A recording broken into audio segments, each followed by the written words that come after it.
It's Red Eye Radio. Gary McNamara and Eric Harley talk about everything from politics to social issues and news of the day. Whether you're up late or you're just starting your day, welcome to the show. From the Uniden America Studios, this is Red Eye Radio. Hello and welcome. He is Gary McNamara. I'm Eric Harley. It's a Tuesday. Gary, how are you?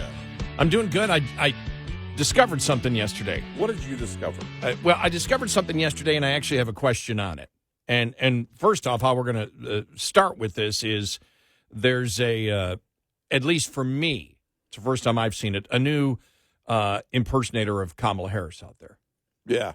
And right. let me just play the clip of her because she's pretty good because she doesn't really just go into the laughter all the time. She does the serious, and more, should I say, mellow Kamala speaking. Right. And then she laughs at the end. But It's really interesting because it's been obvious, but I just put it together and I wonder, well, I'll tell you what the question is coming up. Let me just play it. Here we go. All right, here we go. We are here today at this prestigious insert location to talk with people. Okay. People in uniform, people in suits, people in t-shirts, people in dresses. And all of these people are here today together. Okay? Because we want to be unburdened by the things that have burdened us in the past and in the present and perhaps even in the future. And as I look around, I see the sun is shining and I see that there are trees over there and there is ground beneath us and I have hands and they are clapping and I am laughing. Thank you. So of course I saw that yesterday and I laughed. Mm-hmm. And then I heard this, and this was a question to Karine Jean-Pierre. All right, on why Biden has done fewer press conferences than other presidents. Okay, here we go. The numbers show that President Biden has engaged in about 33 news conferences. Compare that to Obama's 66 and Donald Trump's 52 by this time in their presidencies. Can you explain why the president isn't doing? So look, yeah, and I hear the question, and I know that folks want to hear you all, and it's important because when you all hear from the president, obviously, so does the American people. So we get. Okay, I just want to leave it right there. You notice that, and I wonder if this is being taught? Is this being taught, for example, in liberal debate? Because Karine Jean-Pierre, I realize, does it all the time, and so does Kamala Harris. They simply, when they speak or give an answer, they state what is the obvious. Yeah. They for example, it would be like somebody calling us up and saying, Eric and Gary, what do you think about the president?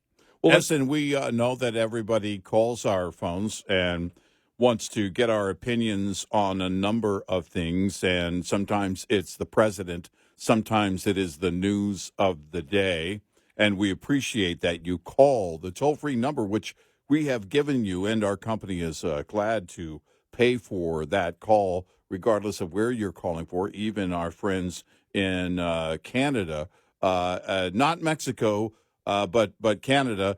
Actually, it could be Mexico. We'll check on that, and I'll circle back to you later. Right, and understand that, we have a phone, and if you call the phone is near Eric. Now, Eric sits over there, and I'm over here, and in front of us, I have a computer screen. Eric has a computer screen, and on the computer screen, we have phone screening software, and so we can see.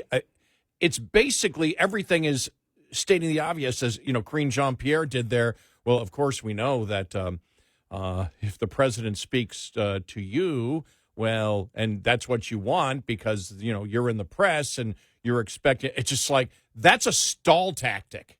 That is the biggest stall tactic out there, which is somebody asks you a question, you just state what is happening. and what's around you. And that's why I laughed when she said, and we're here standing on the impersonator. I don't know what her name is, but she's been going viral the last couple of days. But it's like, and then we're standing here on the ground, and you all come here, some in suits, some in T-shirts, some in dresses, and we all come together. I can see the trees and the grass. I can see the trees and the and grass. my hands that are clapping. And I wonder, is this being taught?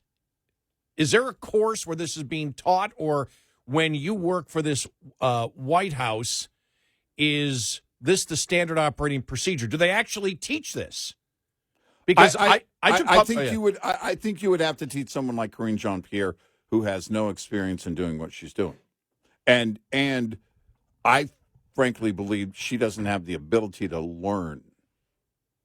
One of the things you have to do is know that you're going to have a spin answer. Your entire life is going to be spin as long as you're in that job. That's what it's going to be. It's going to be, boom, turn it around, talking points, and then you can dismiss something.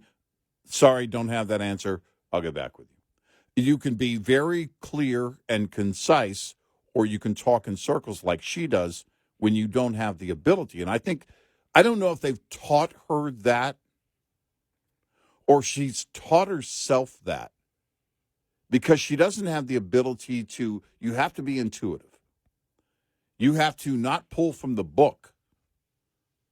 I don't know, is she the first to, I know they carry notes with them, but is she the first to have a massive binder that she has to thumb through? Yeah, I don't remember anybody else having a binder like her. It was interesting, though, when you said clear, and I think it was clear and concise, because she says that all the time. And that's the key when she says, well, let me be clear here, as I've been clear many times before. And the whole point is, when she says that, you can guarantee she's not being clear, and you're not going to get the answer. Well, it was an Obama tactic, and he himself would use that, and it became kind of a joke. He would start everything with, let me be clear. And then he would go on to not be clear. And, it's one of those things that they have to, I think it becomes a crutch, but it also, with someone like her, she doesn't have the ability to talk in circles. One of the things, we were responsible for the Obama White House shutting down press events for a matter of months. And what happened is he came out and he would do these press briefings himself. He would do a Q&A with the press, and he would go on these long rabbit hole answers, and his numbers would go down after each one of them. Yeah. And we just said, dude, you need to stop doing them. And they stopped doing them. Right about the time we said that. Like for 6 months or 7 months. It was several months that they stopped it. And then we came on the air and said, look, you can't stop forever. At some point, you're gonna have to address the press. It was like the next day. And it was the next day. That's great. They announced he was going to have a press conference again. And we're not joking. All that it's actually true. And we thank the former president for listening during his 3 a.m. smoke break.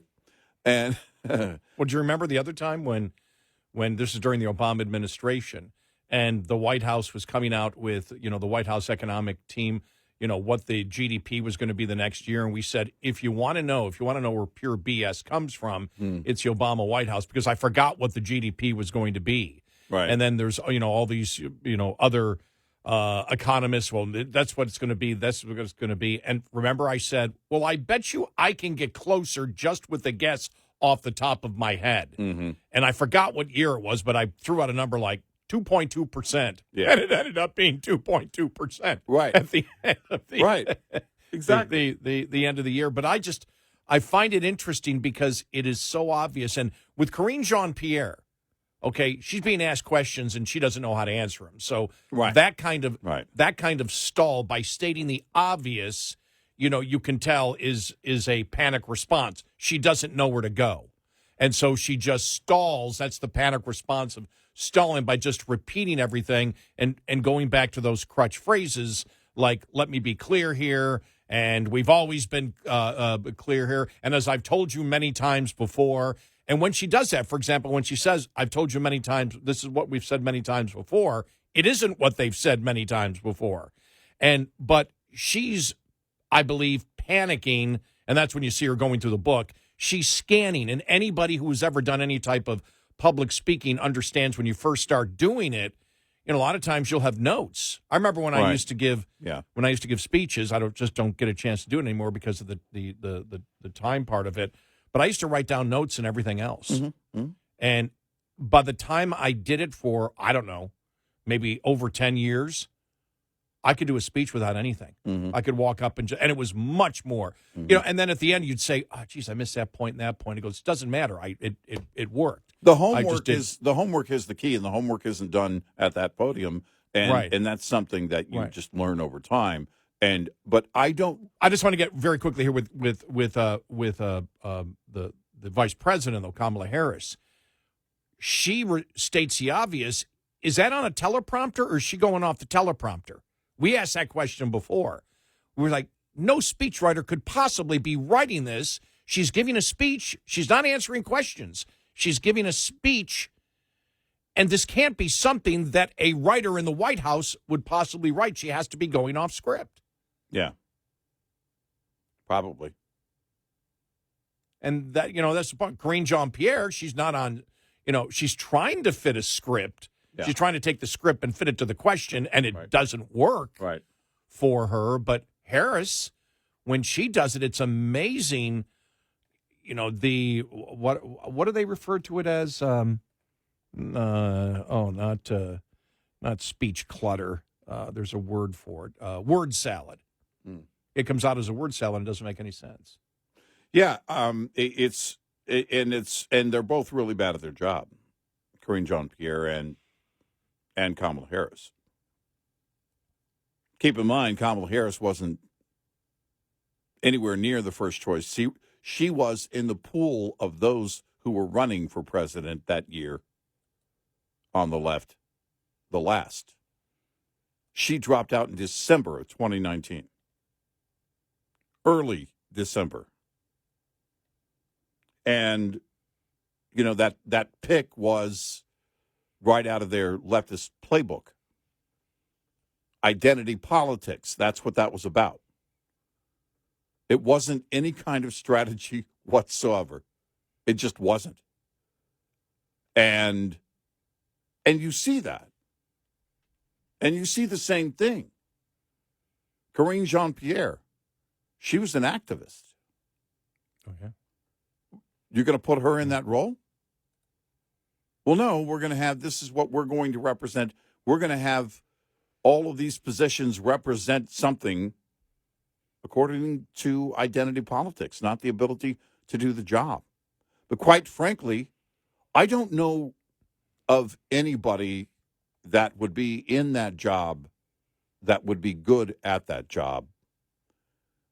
There are some that are better at the technical aspects of that job, but honestly, if you're working for Biden, if you're trying to answer anything that Biden is doing, how do you answer that? They're probably looking at this going, leave her where she is. Let her be the show every day, and it will basically take all the attention for a moment off of Biden and how bad he is. Well, here's a question. With the more incompetent you are, you look at Kirby, John Kirby, he gets a promotion. Now, does this mean he's not going to be doing the press conferences with Karine Jean-Pierre anymore? Maybe, yeah. And was it a promotion, or was he just getting too horrible? Well, again, there's a guy who at one time had the ability. I agree. You and I both said that. And under Biden doesn't. So making my previous point. Yeah. You can't defend Biden. There's no way to do it. Yeah. Doesn't matter if you're good or not. It's impossible to defend him. At the end of the day, you're going to sound like some kind of, not even a good Hollywood movie, some kind of parody type movie of what American politics is. It's going to sound like, I never saw the show with Julia Louis-Dreyfus, Veep. I never saw that. I saw a couple of very short clips. Everybody says it's great. It's hilarious. But I mean, it's something, in that category. Well, no, and I have another Comedy. one. Remember Spin City with Michael Yeah, J. Fox? yeah, the mayor, The mayor, but now the mayor was incompetent. But remember, I just remember the character's name, and the actor is, you've seen him, the guy who was actually the press secretary, who was Paul, who couldn't communicate anything. Right. He was horrible at doing it. I just popped. I haven't watched that show, I don't know, in 23 years, and I remember when it came up, I went, okay, Spin City, this might be okay. How do you spin stuff? And it wasn't as political as I thought it was going to be. It was very funny in the humor, but it was a funny show. But obviously they threw the liberal viewpoint out there. Mm-hmm. But I always thought that the press secretary to the mayor there, Paul, and I can't think of the actor's name, and he was in a bunch of other. He's been in a bunch of stuff. Yeah.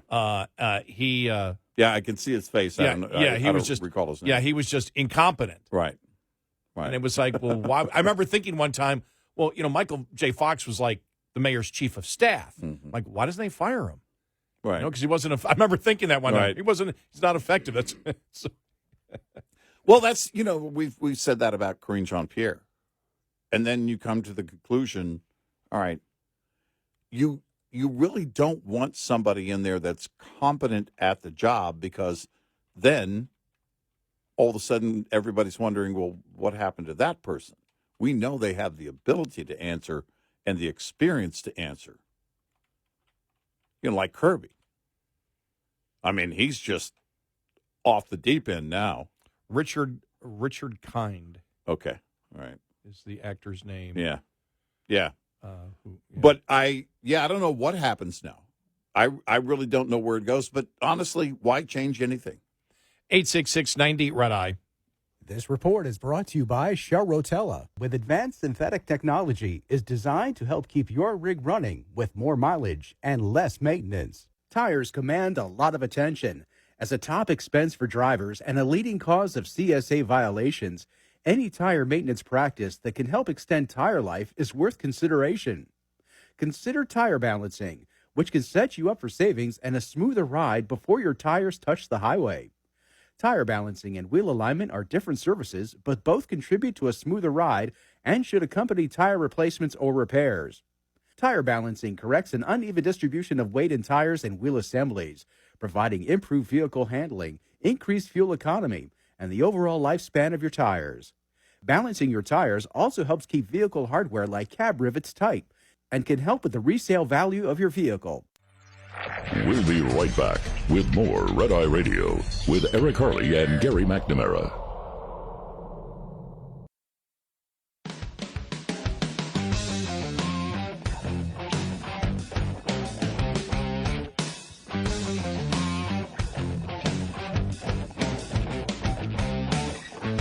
It's Red Eye Radio. He is Eric Harley, and I'm Gary McNamara. So it's the media's fault that the perception, you saw the new poll that's out, 86% now believe that Biden is too old to be president. 86%, and that was thrown at Karine Jean-Pierre yesterday. And questions like, can we talk to the president's doctor? The president has said he will not take any cognitive testing when he has his physical. You saw that too, right? Yeah. What would your reaction be if it was 80? If you knew you were okay, and 86% of Americans said, "We doubt you are"? I would be looking to prove it. Well, if I'm the person that has the cognitive problems, I might not know it, but the family does. Yeah, no, if you know you're okay, and that was the question, if you know you're okay, I'm looking to prove it. If you don't know you're okay, this is the problem. We saw it, we've seen this play out. For any of us who have family members who are dealing with dementia, you see it play out where they don't actually realize maybe what's going on. The family knows what's going on. But if you know you're okay, and 86% of the people have this misconception, you're going to look to prove it. Mm-hmm. Well, he's being defiant, as he always is.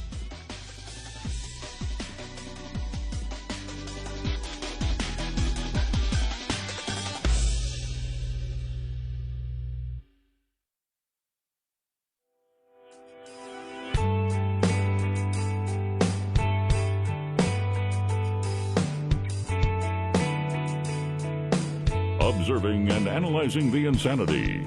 Eric Harley and Gary McNamara, nightly on Red Eye Radio.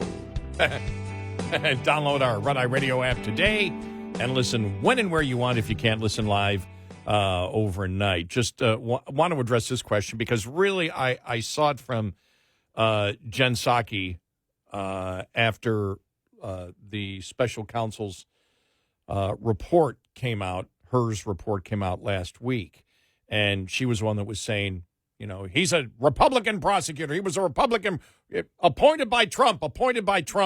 Karine Jean-Pierre hit this. Here's how she responded to the question of when can we talk to the president's doctor? When can we talk to the president's doctor, and how come they haven't been asked to come out here and talk with us, given the Her report that challenges the president's mental fitness? So look, just to speak to the Her report really, really quickly. Special counsel Her is, as far as I remember, is obviously a Republican, a prosecutor. He's not a medical doctor. He's just not. It's not for him to speak to. It's just not. And then it came up. Well, if he's not a doctor, well, then maybe you should get a doctor because you don't need a doctor. Any investigator can tell you that somebody is losing their memory. Mm-hmm. The special prosecutor did not make a medical evaluation. What he made was an investigator's evaluation. This person... Well, it was a factual evaluation, as every investigator is supposed to do. Right. And it is based on, here's what I asked, here's how he responded or didn't respond, here's how he behaved. And if that was him deliberately behaving so he didn't have to answer the questions, then I have a lot more questions. And you could look at special counsel Her. I don't know how he is voted, but he is viewed as a Republican, right? But the impression that they're trying to make is that he was currently working in government and appointed by Trump. Mm-hmm. And so this makes it unfair. Right. Well, number one, when he became a federal attorney, he became a federal attorney based during the Trump administration, based on the recommendations of both Maryland senators, Cardin and Van Hollen. They were the ones, it was two Democrats that recommended him, and Trump said, okay. Now, he's been out of the government and in the private sector when he was appointed special counsel. He wasn't a part of government. Right. It was Merrick Garland's decision to take the special counsel Her out of the private sector and have him run this investigation on Biden. As for the sake of this role that he is in right now, he is a Merrick Garland, the AG under Biden, right, appointee. Exactly. He got the assignment directly from AG Garland, and that's always the way it is. You can say, well, they have this background or that back. But remember when they were trying to make the case for Mueller? Well, he's well respected from everyone, by everyone. Doesn't matter. Let's take a look at the job at hand and the job that he did. Let's take a look at the assignment for Mueller. Let's take a look at who assigned, in this case, Special Prosecutor Her. And it was A.G. Garland. And there's no way around that. And they want to try and I knew this was coming. You knew this was, well, he's not a doctor. Well, he's not a doctor. He put out a report based on factual behavior by Biden. And it brings up a lot of questions, and they don't want to answer them, and the president doesn't want to take a test. For most of us, one isn't needed. But the American people deserve an answer. We know, we believe he has serious cognitive issues. I can't tell you, I can't diagnose him. I see the symptoms.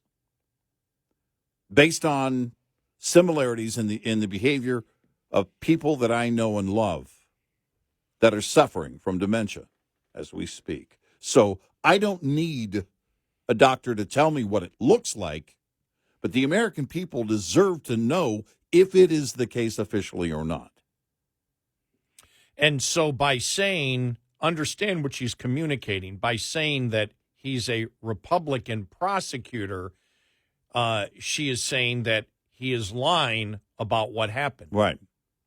Because he's a partisan and therefore he's lying, which, okay, since none of us have seen the transcript, well, Biden might have because he was actually, he was part of the transcript, but yeah, right. But that's okay. Then fine. Then be transparent with the American people, and they should be demanding. This is where we played the audio yesterday from Biden's personal attorney, who was who was saying the same thing. Right. It was, well, fine. Then you're saying that this is an outrageous ruling. Then you must be for getting the transcript, because if you're saying, in essence, that the special prosecutor's office is lying about the interview and what Biden did, well, then clearly you would be for it, and he wouldn't answer the question. Right. He kept saying, well, it's not up to us. I'm not asking. I didn't say it was up to you. I'm saying, would you be for it in order to exonerate your client? And he said the same thing. It's not up to us. It's like he won't answer the question because he doesn't want it released. When he couldn't tell the investigator the years that he served as vice president, that's one of the key questions that is asked to someone that is suspected of having dementia or cognitive issues. What year is it currently? What year did this happen? What year were you born? Things like that. And when you can't get that answer correct, it is almost always one of the first couple of questions they will ask you if they believe there is a need to establish the setting for the person being questioned. And usually it's in a legal setting. And so they need to do that and kind of make the point on record of, okay, because the special prosecutor didn't need to know. It wasn't a disputed fact. What years did he serve as vice president? That wasn't pertinent. It was already a known fact. The question is asked to establish the status within the report. That's important because Her probably knew, all right, hold on. We better have something on record that we did to establish that for somebody reading the report, anybody reading the report, that is going to look through this and then look at the questions that were asked so that we can establish that and say, here's where we wanted to at least demonstrate what we were dealing with and his ability to recall certain things, very basic things. And it is quite unfortunate, but it is what has to happen in especially in a legal setting most often. You have to establish that in order to say, okay, that's the most basic question. I had a loved one who was recently asked, what year is it? And they answered 1964. Just a moment after that, asked, who is the current president? And the answer was, well, unfortunately, Joe Biden. Yeah. So there are lucid moments, Mm-hmm. and there are moments where they are not lucid and clearly aren't lucid. But the reason they go back to that is that the year quite often escapes them. The timeline escapes them, and that is a demonstration. I suspect it's why it was done in this case, so that you could have something on record to refer to say, listen, if you are familiar with that process at all, you know why those questions were asked. Her didn't need to know what year he served as vice president. It's not a disputed fact.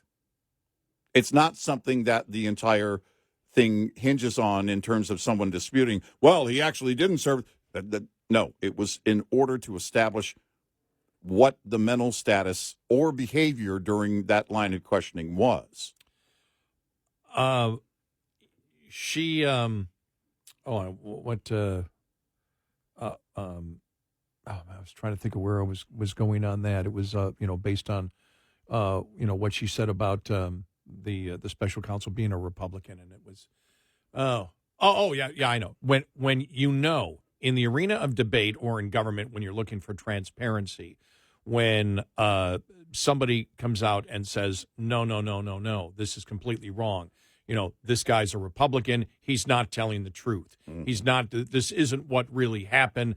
This is overblown completely. And you say, then the response would be, then fine, you would be for releasing the text and the transcript of the interview, correct? And when you won't say yes, it's the same thing of, he's not a doctor. He's not a doctor. Well, when 86% of the population believes you're too old, and that's based too old on your cognitive abilities, well, then you can't sit there and say, well, number one, we don't want the transcript, and number two, we're not going to get a doctor when he gets his physical. A doctor is not going to look into his cognitive abilities because he is fine. And as Karine Jean-Pierre said yesterday, I'm going to play this here because when she said that Biden, like the first lady says, Biden does more in 1 hour than most people do in 1 day, then you start gaslighting. You start lying through your teeth in order to do it. Nothing makes sense here. If the special counsel is lying, then release a transcript, and you should be for it, and you can't find any member of the administration in favor of releasing the transcript. But here's Karine Jean-Pierre again. ABC News Ipsos poll shows that 86% of Americans think Biden is too old to serve another term. That is a higher percentage than what we found in a previous poll in September. So clearly polling shows this is a persistent issue. What is the White House strategy to try and change that perception? So look, we're going to continue to lead on leadership, right? We're going to continue to focus on what this president has been able to get done, what the president has been able to get done on behalf of the American people. And look, I'll quote a little bit of what the First Lady said, I think incredibly well, just a couple days ago. President Biden does more in 1 hour than most people do in a day. His age with experience and expertise is an incredible asset, and he proves it every day. And the First Lady is lying. And that's what's especially tragic, too, is that now we have a situation where, and we said it the other day, that we said it before, the family members know more than anyone. The family members see what's going on. There can be situations where family members are in denial. And because those lucid moments I just mentioned will trick you into believing, well, it's just them being forgetful in the moment. That's why the questions are asked like, what year is it? Or what year did you serve as vice president? Because quite often, most often, those answers come back that are incorrect. They fail that question. And Jill Biden knows this. Everyone on the inner circle, those who love this president the most, know this. Yet they still prop him up and tell the American people he's okay. Your job, her number one job is not First Lady. It's caretaker. Well, the interesting thing is the American public knows that his cognitive abilities are decreasing. Mm-hmm. And what you have from the White House, everybody across the board is, and Democrats out there to talk about know that basically the media is the one that's spinning this, and the public has it all wrong. He's basically Superman. Yeah, right. That's what they're trying to get the public to believe. Which is to say, we know you see something that's completely opposite of that, but we're telling you behind the scenes, he's very different. You're not going to sell that. 866-90 Red Eye. Coming up, more with Gary McNamara and Eric Harley. It's Red Eye Radio.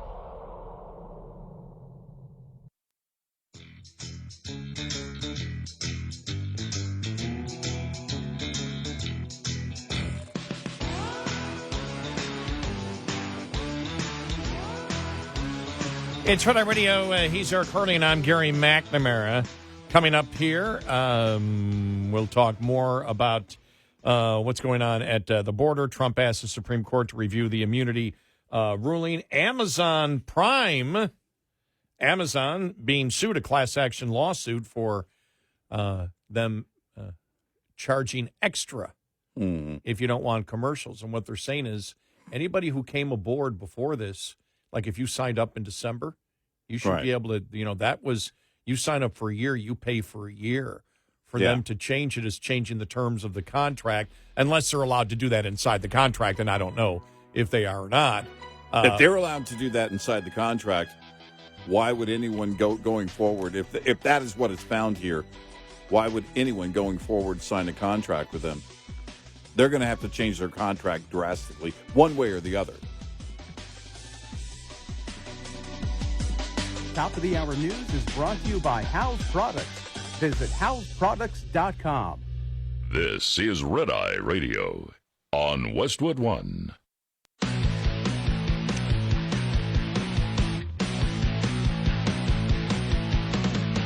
Now, it's Red Eye Radio.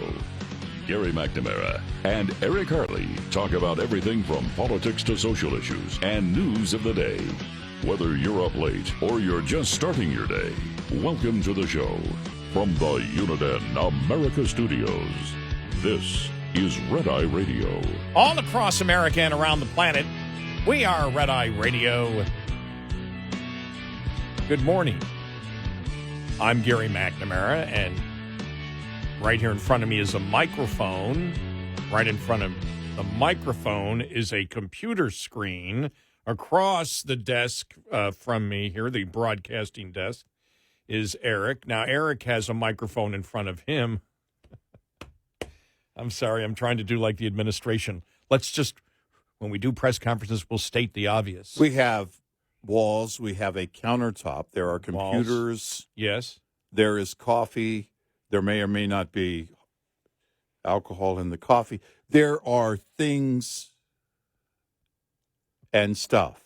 There's nothing in any cubby holes. Well, not anymore. In the studio. Not anymore, there isn't. Not since the 60s show moved, or the 70s show moved out. You're not going to catch me, Copper. Oh, man, I just... Yeah. No, we just have not been visited by Hunter or any of his friends. No, want to make that... So there's that. Absolutely clear. All right, there's just so much great audio from yesterday. Let me play this one where a reporter asked this, just because the reporter's voice is a little low, so I'll make sure that I'll just let you know exactly what the reporter is saying. The reporter asked, is Biden different in private than he is in public? Because we certainly haven't seen this vigor you keep talking about. Exactly what I've been saying. Yeah, here we go. Wondering is he behaving differently behind closed doors? Because we don't get to see that at all. And do you see, and when you interact with him privately, is there kind of a different sort of level of vigor that is perhaps not as visible when we're all seeing him?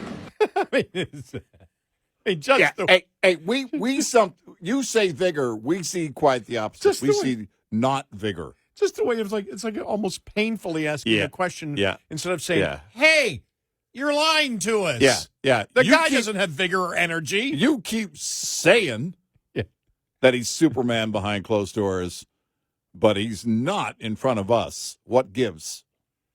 Oh. And but that's the sell. They're trying to, this is what they're trying to sell you. Oh, you wouldn't believe behind closed doors. He's practically climbing walls. And here's Biden yesterday. Now, he has to be off. Again, the teleprompter here. Mm-hmm. And this was his speech before the National Association of Counties. Now, listen to this. Now, either it's in the script and they're like, guys, we got to start lying. I mean, I know we've been basically as an administration pathologically lying to the American people every day. We've got to take it up more because listen to what Biden says here. Here we go. All right. After the fellow who's running again, well,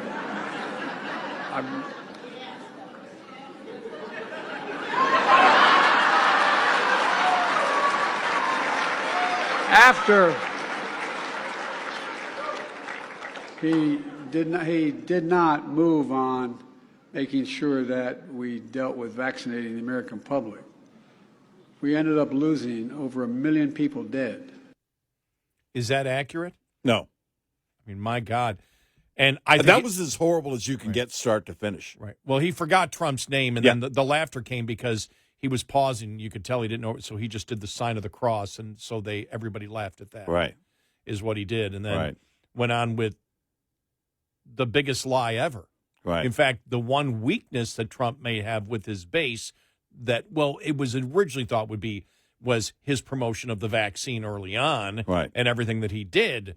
There are Republicans and others that say he shouldn't have been promoting it as much as he did. And I would disagree. I think that Trump did the right thing there. Well, I mean, those were the things that, that at that moment, that were going to be done. I mean, that's it. Remember, by the way, on the vaccines, that the media was essentially mocking him on the debate stage in 2020 when he said, no, we're going to have the vaccines available and we will be able to start distribution by the end of the year. They were laughing. He said very soon. They'll be out very soon. And by the end of December, they were available to those who were first in line, basically, to get them, the first responders, and then those were with underlying conditions and the elderly. So, I expect Biden to lie. To me, the biggest moment right there is him not remembering Trump's name. Yeah. But the fact, I don't believe that's confusion. Then again, look, I honestly, I don't know. Maybe it is complete and total confusion. Maybe he doesn't remember back, so he just says whatever comes to his mind, which is like Trump doesn't care. And so Trump did not, after he did not, here's the quote, after he did not move on making sure that we dealt with vaccinating the American public, we ended up losing over 1 million people dead. And you make the point, which is the most solid point, that when he brought up in October of 2020 in the debate that the vaccine was right around the corner, the liberal media absolutely eviscerated him for that. And by early December, the vaccinations were out, and first responders in December were being vaccinated. And then by the time you got to the beginning of the year, that's when the mass vaccinations started at that particular point. And then he wasn't president after the middle of January. Right. At that point. Right. So what Biden is saying is that Trump didn't care about producing a vaccine quick enough, and because he did not, 1 million people died. Right. I mean, that's revisionist. Well, the biggest person that was trying to, as the vaccines were starting to come out, the biggest person, the highest profile individual that tried to step in front of that action was then Governor Cuomo of New York. Yeah. We will not let this go on in our state. We will not do this. We don't trust the Trump administration. And so if you want to look back at the accuracy of what's being portrayed here, it's and we don't know. It could be one of those moments, like you say, it could be that he doesn't remember. It also could be that he's lying. That's the thing about Biden. Yeah, you don't know which it is. Is he forgetting or is he lying? But Right. that is so far from the truth. Look, one of the biggest things that Trump never mentions anymore, because he believes it's a weak spot for him with his base, is to talk about how fast he got the vaccine to the marketplace. Right. Right. To the people. Right. That at that point, it was universally acknowledged at that point that it was unbelievable record time. Now, afterwards, that's where some of the criticism came in because of it. It was rushed. Yeah. Right. That it was rushed, and things like I mean, the biggest thing with the vaccines, the biggest thing that got to me is, and we've never got a full accounting of it, because the vaccine is effective for people over 65 that are obese, have an underlying condition. Because COVID still was the death rate was like somewhere between 10 and 20% if you got it. In that group. In that group, yeah. If you were elderly and got it in that group, it was way less than the flu. That has always stayed the same. But the fact is, it did not stop the transmission. And it was promoted of stopping the transmission, which is what the vaccine mandates were all about. Yeah, right. And we've never got a full accounting. Well, how did that happen? Who was the one that said, we keep promoting this? We keep promoting that it stops the spread. It doesn't.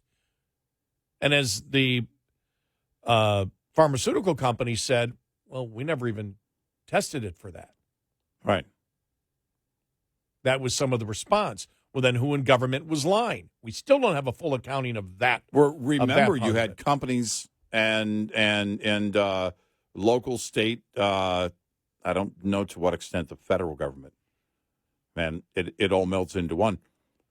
But setting policy that said if you were in the workplace and didn't have the vaccine, you couldn't come back to the workplace unless you had it, because you would help spread it to others, and those with the vaccine were not going to spread it to others. That's right. That was the big lie, and we don't know who started that lie. I'm not blaming companies for creating that lie, but that was the policy that was set in place by companies and local and state, and I don't know to what extent the federal government, probably, I'm guessing, government workers, federal workers in certain offices.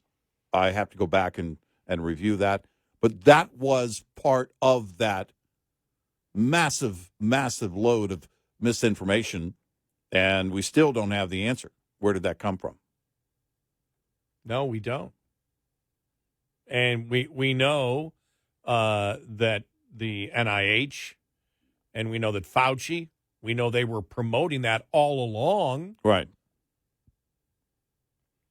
And that's why there's so many successful lawsuits for people that, the vaccine mandate. Mm-hmm. Mm-hmm. And even when that was going through the courts, we knew at that point. Yeah. And the administration was still defending it. Right. The Biden administration. Right. And it was like, yeah, but it doesn't matter. But it's like, well, if we don't continue the lie, then we're admitting that we were wrong. Right. Well, we already know you were wrong. They were worried, and that's the problem. By the time, you started getting to that point, nobody wanted to hear the facts. Well, the whole lab leak theory. Yeah. There's a massive cover-up going on there, I'm convinced. I don't know that anyone looking at it with realistic eyes, you can't get away. You can't look at that and then not come away with questions. Massive questions about that whole lab leak theory. I don't expect to get the truth from China, but somebody needs to get to the truth from our side and our involvement. Well, the thing is, Biden could lie about that all the time, and the Trump campaign isn't going to fight that. No. The Trump campaign is not going to come out and state, they're afraid to come out and state, no, we were the ones. Mm-hmm. We were the ones. I was the one that fast-tracked that vaccine. Mm-hmm. So he can continue to lie about it, and the Trump campaign won't even defend it and say that isn't true. Well, he did talk about vaccines one time this goes back to last year. It was last summer or maybe in the fall. Talked about vaccines at a rally, and we actually said, whoa, can you get away with that at a Trump rally now? Brag about your role in the whole vaccine thing. Can Trump get away with that? I don't know what the internals show them. They must be showing them that you can't do that. I don't know the last time he brought it up. Right.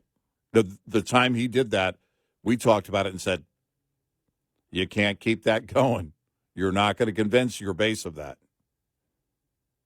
And that's something you're going to hit a wall on every time. And then Biden was out there yesterday saying the costs have fallen from everything, from a gallon of gas to a gallon of milk, that the prices aren't falling. No, they're not. No, they aren't. And it's just, and so I've just wondered, is it just let's get him out there? Nothing else we can do. Just throw out the biggest lies we possibly can imagine. Gaslight. Just do it all because we have no other recourse here as an administration. It seems to be that's where they've gone. Yeah. And the gaslighting that he has the vigor of a 20-year-old. Right. You just can't see it. Right. It's only behind closed doors. Yes, exactly. Yeah, when he's away from the kryptonite. The American public is wrong because the media is leading them to the wrong conclusion. Right. And it's like everyone knows the administration is lying. They're lying. Every Democrat knows the administration is lying. Right. 866-90 Red Eye. Brought to you by FPPF, Fuel Power Max. Most owner-operators leased to larger carriers are paid on a per-mile basis or a percentage of revenue per load. The per-mile basis is most prevalent among larger fleets. Percentage at smaller. Pay per mile tends to dominate discussions about pay just because it's easier to measure, and pay per mile often is wrongly used as the deciding factor in leasing to a carrier. While pay per mile can be a vital factor, it's not a cure for every ill, nor does it mean a big settlement check is coming an owner-operator's way. Why? Because pay per mile always must be considered in balance with gross revenue as well as total costs. Gross revenue can include flat mileage pay that varies by length of haul, percentage revenue pay, and more. Most importantly, though, for every revenue dollar generated, only part of that dollar is profit. But for every extra dollar of cost saved, the entire dollar contributes to profit. Knowing and understanding your cost to operate is fundamental to understanding the true value of any pay package. Owner-Operator Business 101 is provided by Overdrive's Partners in Business program. Go to overdriveonline.com to the Partners in Business section of the website for more details on this and many other topics. Brought to you by Shell Rotella. With advanced synthetic technology is designed to help keep your rig running with more mileage and less maintenance. Lines open for your calls. 866-90 Red Eye on Red Eye Radio.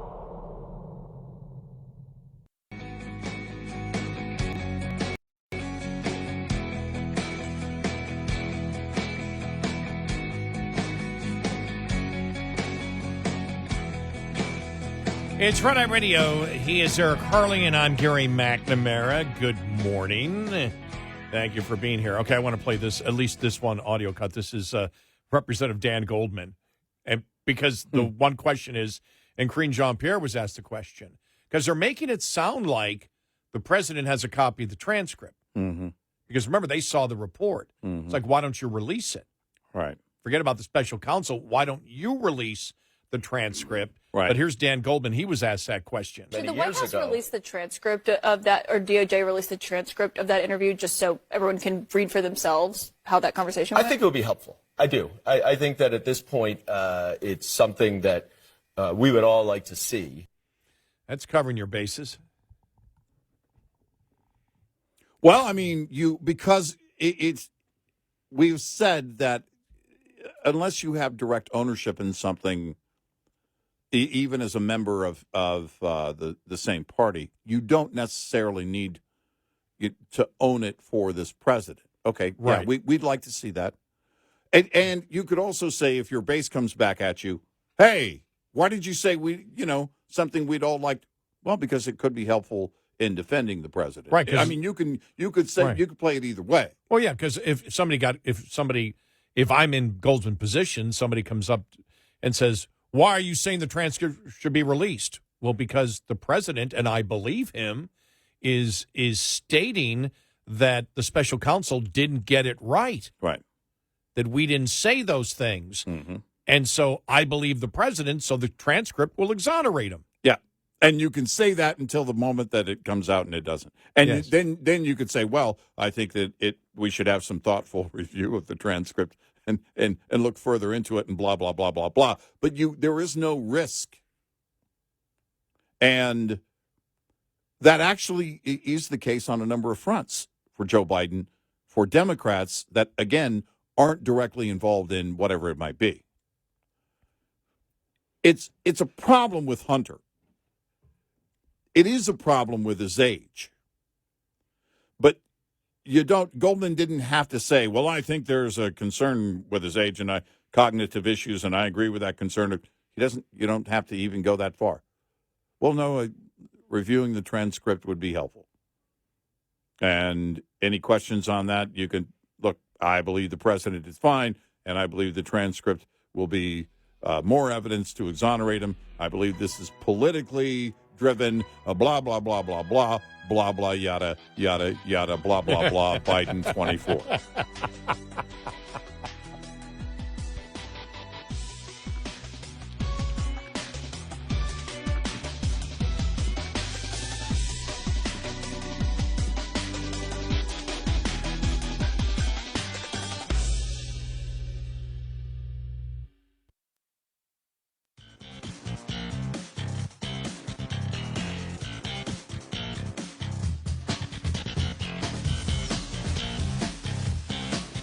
You're listening to Red Eye Radio from the Uniden America Studios.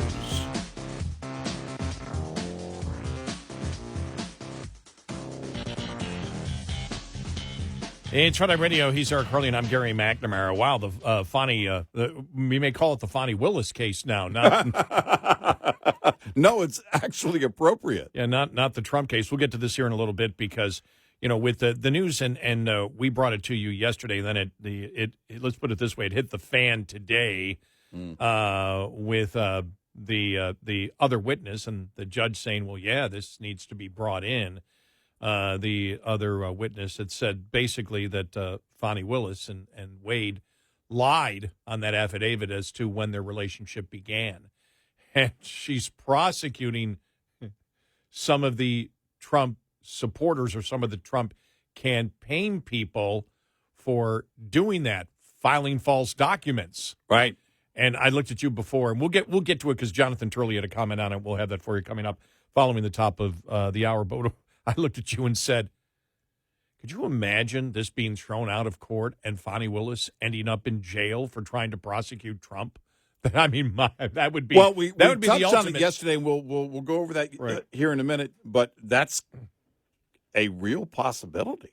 I know, because they talk about the seriousness of filing a false court affidavit, and this is when you're going after the president, the former president of the United States, and you're going after some of his campaign people that you say filed false documents, and then you do it. Yeah. Wow. I mean, if this is just this case is just getting so bizarre, and it's what she ran on for office. Yep. And I'm thinking to myself, I mean, that's the ultimate. That would be the ultimate in Trump derangements syndrome. If that's your only goal and you end up going to jail or being convicted of a crime for prosecuting him. That would be the ultimate in DDS. It would also be the heaviest liberal boomerang that we've seen so far. So many things have come back at liberals and hit them hard that they threw out. And this would probably be the heaviest. That would be a direct boomerang. All right, so we'll get to that coming up here in a little bit, but just reading this column here because we were talking about the whole cognitive problems with Biden and how the gaslighting is just mind-boggling coming from the White House. And the thing is, the interesting thing is, the one poll, was it the NBC poll that said 76% of people are concerned, and then I think it was a CBS poll that came out yesterday showing 86%. And it's like these numbers keep going up. Right. I'm like, well, no, it's the media. No. This president has the vigor of a 20-year-old. Oh, come on, Biden. The way Biden's a teenager. I mean, now, granted, they didn't say that, but it's getting to that point. I mean, that's how absurd it is. He's got the vigor. As the First Lady says, he does more in an hour than the average person does in an entire day. He's doing one-finger push-ups. Mandelbaum. Exactly. Mandelbaum. Exactly. By the way, by the way, that wearing a sweatband around his head, and that comes from one of our listeners who X'd the other day, and all of a sudden tweeted, X'd the other day on that. You know, hey guys, he's Mandelbaum. Right. He's Mandelbaum. Well, no, I mean it's go time. It's playing out right now. By the way, if you're not familiar with it, again a Seinfeld reference. The great late Lloyd Bridges playing. What was his first name? Izzy. Yeah, Izzy Mandelbaum. Izzy Mandelbaum, who was obviously a senior citizen who wanted to compete with Seinfeld, who was much younger than him. He was always doing push-ups and always challenging him, to do whatever kind of sporting event. And then ended up, remember, for some reason, I don't remember the episode, he ended up becoming Jerry's physical trainer. Right. For only one episode. That didn't last long. Right. To get Butterbean in shape. I just remember that line. And so we always referred to Biden, and this is ages ago, a couple of years ago, we said, my God, he's trying to be Izzy Mandelbaum here. Yeah. And so that was brought up, but I'm just reading here because this is just so funny. Democrats can't pretend Biden's age problem away, Charles Cook National Review. There's no chance the Democrats will be able to get around Joe Biden's obvious decline because it's plain for all to see. Exactly what we've been saying. We see it. They're trying to tell you something very different is going on behind the scenes. You're just not able to see it. And then one of the best opening lines to an article ever that I've ever read from Charles Cook. There is an element of Scooby-Dooism like zoinks to the Democrats' erroneous conviction that if they just insist vehemently enough that Joe Biden is not, in fact, clearly too old to be president of these United States, that they will be able to persuade the public that it is true.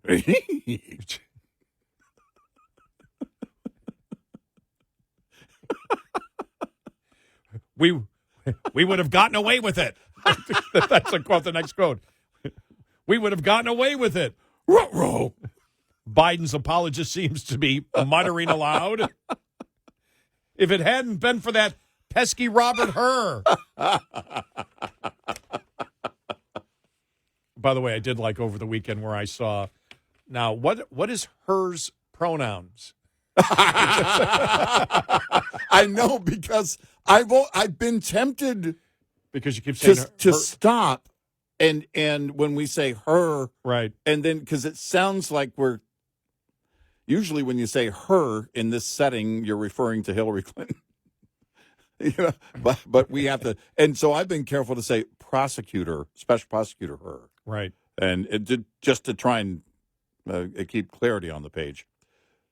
But as a writer who goes, which of course, trying to convince the American public is quite silly. There is no chance that the Democrats will be able to get around Joe Biden's obvious decline, given that that the people to whom they are talking are privy to the same information as they are. At this point, the observation that Joe Biden is, for all intents and purposes, defunct is not an opinion so much as a self-evident fact. And that's the point of where you get to gas.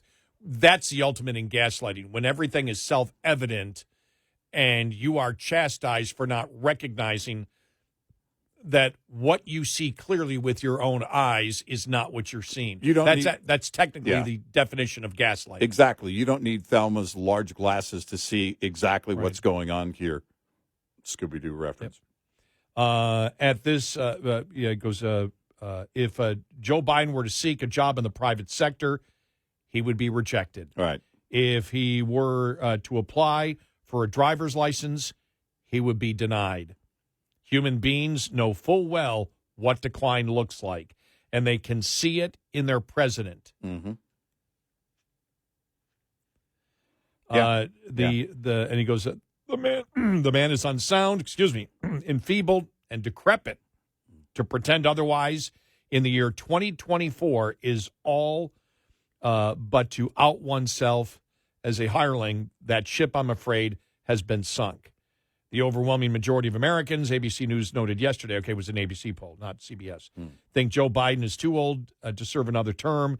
The overwhelming majority, 86% of respondents, including 73% of Democrats. When, I wonder, was the last time we saw a number like that connected with a political question? Right. No, that's a great Great point. I don't remember 86. I don't remember that number with any question in recent years. Social Security, the third rail of American politics, has an approval rating of 76%. Wow. Well, I'll tell you though. I mean, my approval of Social Security, is much greater today than it was 50 years ago. I'll tell you, mine is evolving with every year. I can't tell you why, but it's probably the older I get, it's more wisdom when I consider Social Security and Medicare. Not your own self-interest in that you're getting closer to getting it. How dare you?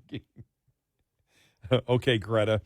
But it was like 76% for Social Security. Medicare's favorability is 68%. 86% is the sort of number you get when you ask if the sky is blue or if cars have wheels or if water is wet. Actually, they have if water is important to sustaining life. I like wet better. I would challenge Mr. Cook here because I don't know even those questions would be as high as 86%. One would struggle to find 86% support for pepperoni pizza at the We Love Pepperoni Pizza convention.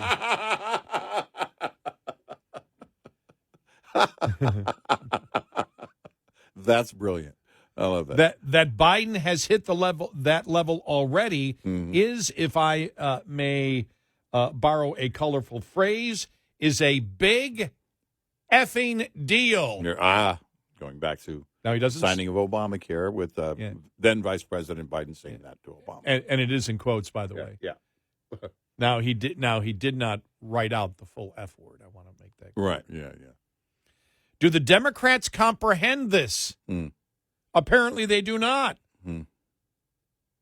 At Politico, Jonathan Lemire proposes that Democrats want to see Biden engage with the press and voters in the off-script and punchy exchanges he's been known for in the past, which they believe will help chip away at concerns about the president's mental acuity. But there are two fatal flaws to this exceedingly cunning plan.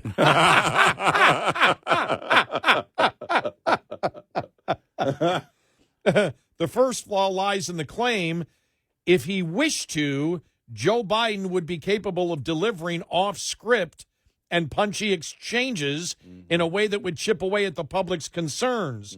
Lemire notes that Biden has been known for such conduct in the past. This is true. And yet the key words there are in the past. In the past, yeah. No, that's actually everything.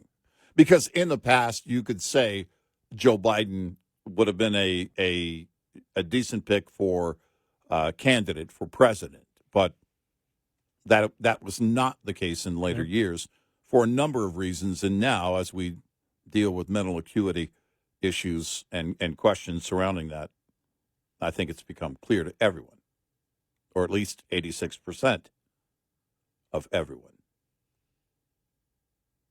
Yeah, and the second one is his assumption that if Biden did behave in this manner, a sizable portion of the voting public would thrill to it. Oh no, that's if he could demonstrate what they're trying to project, then the Democrats would say, "Hey, man, he may be old, but he's a young but is he right, sir? But there's nobody in America who is yearning to watch a punchy Joe Biden press conference, and in all the annals of American history, there has never been for Joe Biden. For decades, Joe Biden has been a bad joke, and he has been. Well, no, but the Democrats though didn't care about that. Is right. I think to his point that if he could just demonstrate that he was not feeble-minded, they would be okay with it. Joe Biden is a joke, and he's a habitual liar. He's been lying for decades. Even the liberal media wrote about that, the bizarre set of lies he's been telling for decades. Any critical thinker knows that. There's a reason he wasn't the nominee in 2016. There's a reason he didn't run, and that reason is not the choice of Joe Biden himself. 866-90-RED-EYE. Get in touch with Red Eye Radio, toll free at 866-90-RED-EYE.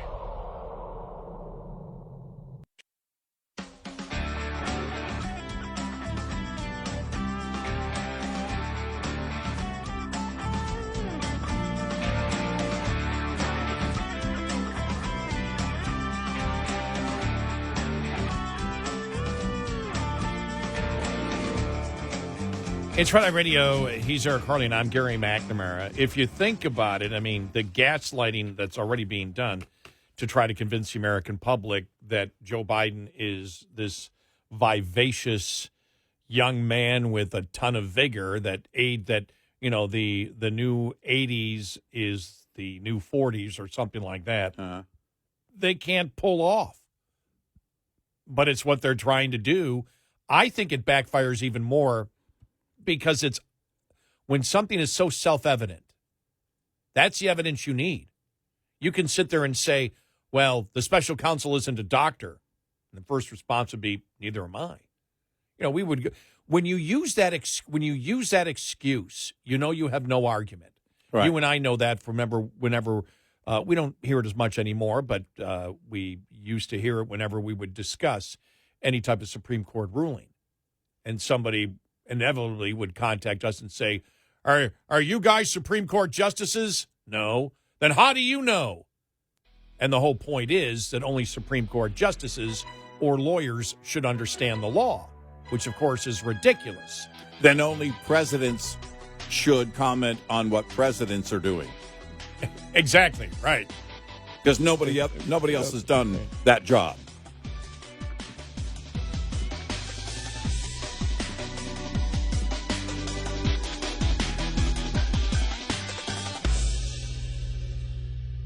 This is Red Eye Radio on Westwood One.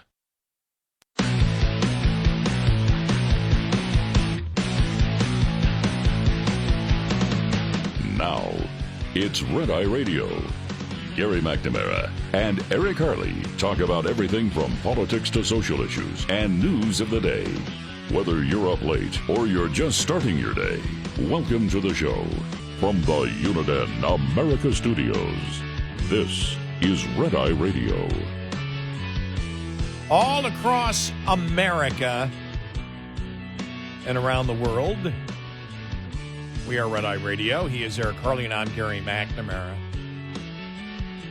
I mean, that was the thing really from yesterday that I got, was just the gaslighting about the president. That just took it to new levels. It's like, okay, they're just going to double, triple down. Not only that, look, he's doing very well for a man in his 80s. He's got vigor that no average person could keep up with. So the gaslighting gets so big here.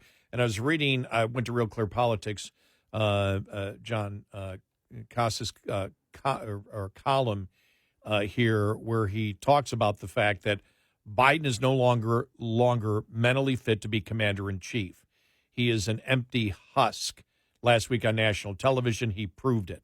The world is on the edge of war. China is pushing us in the Pacific. Iran pushes us across the Middle East. Russia is taking Ukraine, despite our war party's best effort to bring us to the edge of world war. And the president is not in possession of his right mind. He's slow and senile, and the world can see it. How did this come about? Biden's Justice Department the other day ruled that the president was not mentally fit to stand trial on the issue of whether he'd illegally and for years taken top-secret documents and stored them in broken boxes in his messy garage. He did willfully take the documents. He did, in fact, put them in broken boxes in his junky garage. But the special prosecutor appointed by Attorney General Merrick Garland declined to press charges. Why? Biden is unfit to stand trial. He's not fit to stand trial, but he's fit to be president? Robert Hur, the special prosecutor, noted in his report during interviews that Biden repeatedly could not remember the years he was vice president under former President Barack Obama. That Biden did not remember the year his son Beau died. The report was released during a week in which the president said he talked to world leaders who are already dead And then in his angry news conference, he mixed up the presidents of Mexico and Egypt. It was a disaster of biblical proportions. You wouldn't hire such a soft-headed man to manage a Popeye's fried chicken franchise, let alone task him with being the leader of the free world. With China on the prowl, the fate of the United States is at stake. First, he must be tested to determine if he's mentally fit. If he's fit, then he stands trial. If he's not, then he should be immediately removed. One way to look at it is that he's a tired old man, too old for the rigors of the presidency, a man in the center of a re-election political campaign who decided to pass up a 3-minute softball interview during the Taylor Swift Super Bowl. If he can't handle a softball interview, he can't stand up to Russia or China's leaders. Another way to look at it was that what America and the world saw on TV, an angry Joe Biden confusing the names of world leaders, sniping mean. It was no accident. It was a takedown, and some of his own people helped. They put him out there, and he performed poorly as expected. I talked about this to a man who spent his lifetime in American diplomacy and intelligence, studying the devious players in deep state. Here's what he wrote weeks ago before Biden's primetime disaster in an essay for the conservative website American Greatness. One indication to watch for is whether elements of the Biden Department of Justice, which has so far worked hard to shield the president, began to re-examine some of the corruption and other allegations of wrongdoing aimed at him. Right.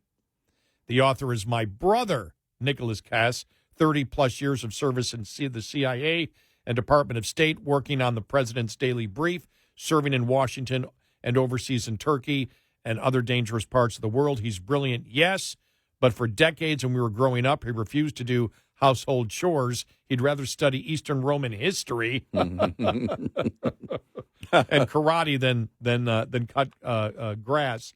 And he just, goes on to talk about one thing we do know is Biden is done. Jill Biden, the stern Mrs. Wilson of the White House, decided a year ago that the old man would run for a re-election, and so she pushed him out there because she loves power. Well, look, there's got to be some self-interest if she cares more about that power than his well-being.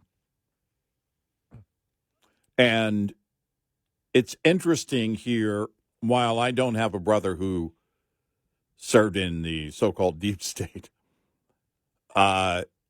I made the observation yesterday, and it was, if there is an effort, if this is the fairly organized effort to bring this about, to bring these things to the surface in such a way, it would include something like a special prosecutor's report, which would be official, and it would also include putting him on display to deny it. I said this yesterday. Why is that? Well, because quite often someone who is displaying those symptoms of having a cognitive decline is going to be defiant, and they're going to get angry. For those of us who are caretakers, we know that. We've seen it. It's a regular thing. And so you put that on display as well. And that has been on display since this has come out. He was out hours after this report was issued and was failing miserably. So it's really twofold. You put him out there in front of the press, to put on full display what's going on with him, while also saying he's fine. This is although Team Biden came out swinging on Friday, condemning the prosecutor for being unfair with gratuitous smears. By the way, everyone was using the term gratuitous. Did you see that compilation put together from the White House aides? And CNN and MSNBC were defensively outraged. It became clear that the Biden White House will not release video of the president's interviews to prove their claims that the special prosecutor was gratuitous and the president mentally fit. Why not? Because he's not. Oh, my gosh. If they have video, Yeah. Right. that would be disastrous. Yeah. It would be. Wow. It would be. Well, it's why you don't do a sit-down interview for even a softball interview for the Super Bowl. Because you know anything that ends up, even if it ends up on the cutting room floor, could come back at you. And it's going to be, of course, on video. If he has moments where cognitive decline is on full display, even if we don't see it at first, eventually we would probably see it. It would be leaked. And the reason I believe that is because the majority of Democrats don't believe he should run. And now we can see it. 86% of Americans believe there's something going on. 76% of Democrats believe that. And so it would leak. If this is on video and it gets out, I can't imagine. And he writes here, Representative Adam Smith understands, and then he links to the Hill.com article where he said, this isn't good. But the U.S. Representative Adam Smith understands Biden is done, as do other smart Democrats. The American people saw what they saw. It was a complete bleep show, and telling them that Biden is really Einstein just infuriates them now. Yeah. That's the thing. There comes to a point where, we've talked about this. One of the biggest problems in this country, I believe the biggest problem is not that politicians lie, but the people now accept the lies if it fits their narrative. Yeah. And that's a huge, but there's a difference when everybody is completely, when something is self-evident and you know it. Yeah. I mean, that's the evidence right there. And the fact is, when you have the supporters of the president coming out and stating, no, he's Einstein, he's Bruce Jenner in 76. He's Superman. He's Superman. This guy gets more done in an hour than most people do in a day. Mayorkas, you understand that the most hardest thing to do is prepare yourself, because you go in there and the critical thinking and the decisiveness of this president is, everybody knows it's a lie. You better have your big boy pants on. Yeah. That's Question is, one of his campaign people said that. Better have your big boy pants on because he's tough. They're lying. By that, do you mean he's angry? Because we know that he's angry. Yeah. Like I said, the Kevin McCarthy video that came out last week that was from late November. Or if it's not on a card, you can't talk about it. If it's not on a card, you can't talk to him. And this is a president of the United States, and the family and his aides are hiding the truth from you. Yes. And it's an extremely dangerous world. They don't care. They don't care. Don't care. They don't care about him. They don't care about the safety of this nation. He's not competent as commander-in-chief.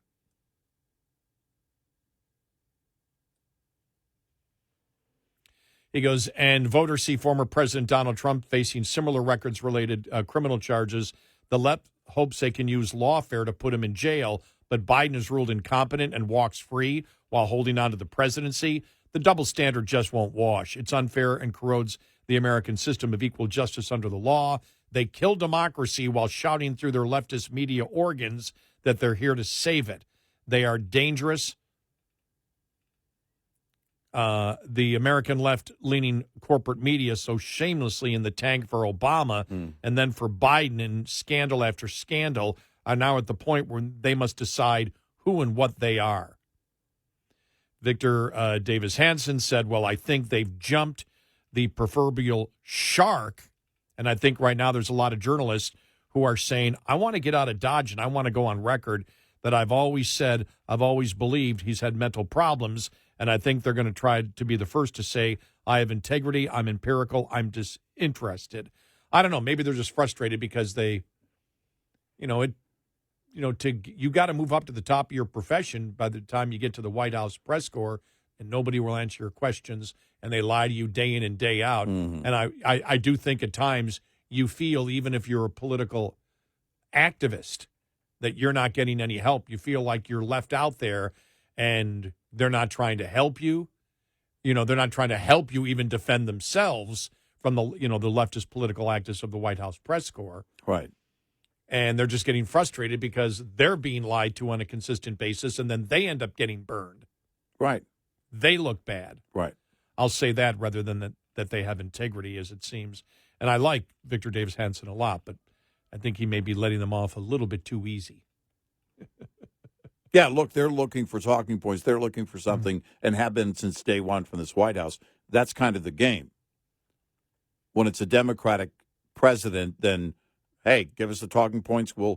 Whatever your talking points are, we know that you know how to sell this to the public, and we'll take it and, boom, print it. Now, this is interesting. He goes, it's going to get worse and worse, said Hanson, and they don't want to be the last person on the Biden is competent train, and I think they want to get off.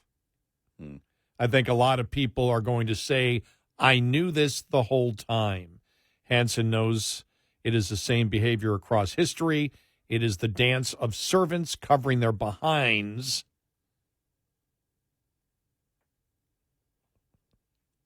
Yeah. And I have to read and it reeks like the Parliament of whores Washington has become.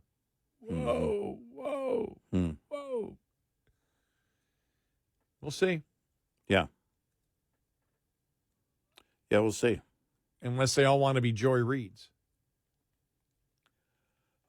There can only be so many Joy Reids. Because, not that they wouldn't want to be, but think about what you can sell, what you can't. What your audience is, what they'll withstand, what they'll tolerate, what they won't. More and more people are turning away from that kind of junk, that kind of crap, and it's a good thing. 866-90 Red Eye. We'll be right back with more Red Eye Radio with Eric Harley and Gary McNamara.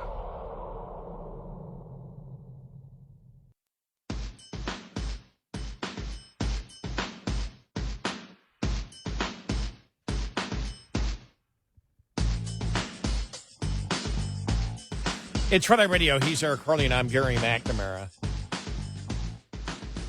There are so many op-ed pieces and editorials written about the gaslighting going on at the White House, and I mean it really is. That's what made it an amazing day yesterday. Was just the response and the what you got on Sunday, and then again yesterday, the tripling down, quadrupling down, that this guy has the vigor of a young person, and he can dance circles around the average American out there, no matter what your age. This guy gets more done in an hour than you do in 24. And I'm reading here David Harsanyi from thefederalist.com.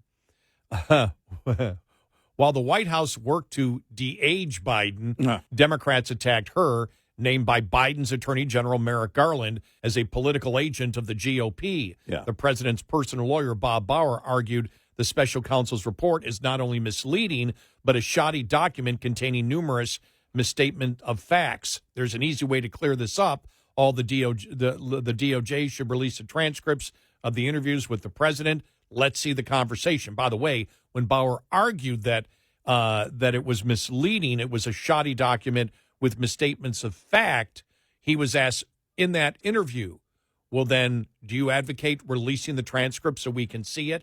He would not answer the question.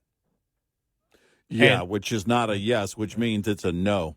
And right here, Hur did the president a favor by letting him slide. If Biden's mental acuity is as razor sharp as Democrats claim, Hur would be compelled to recommend charges against the president. Biden's treatment of classified documents was no better and probably far worse. It's a point that you and I were making yesterday, than Trump's, considering Biden was hoarding and sharing top secret documents long before he was the president. Right. There was no, okay, you're the president, it gets mixed up because, you are the one Right. that has powers and abilities far beyond the normal man when it comes to declassification and things like that, and the transfer of those documents when you move from being president to a former vice president. Biden was never president. These things shouldn't, and they were around for decades. And that's why you can make the case the charges against Biden are actually worse than Trump. Right. Now, if Biden steps down, not much at all will change. Maybe a younger, more popular candidate would present a stronger matchup for Trump. Maybe not. Incumbency is a powerful tool. We all know that politics won't change much. The president who peddled himself as a moderate in 2020 has taken virtually every far-left position imaginable. His recent placation of Hamas apologists within the Democratic Party is just the latest example of a moral spinelessness that goes back 5 decades. Biden, this is a great point. Biden is not a puppet. He's just weak and has always been weak. Yeah, great point. It is. You can disagree about his principles, but please stop telling us he's okay. You don't have to be a neurologist to see that the president is struggling with coherence and competency, nor is there anything particularly wrong with Biden's difficulties. Most people his age, many of whom are far sharper than the president, have long retired. So should Joe.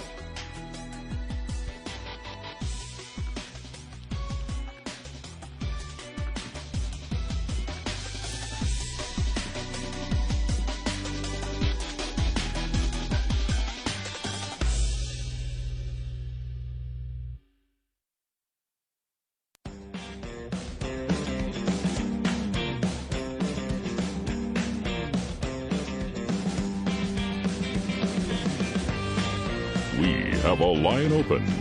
1-866-90-RED-EYE. Red Eye Radio.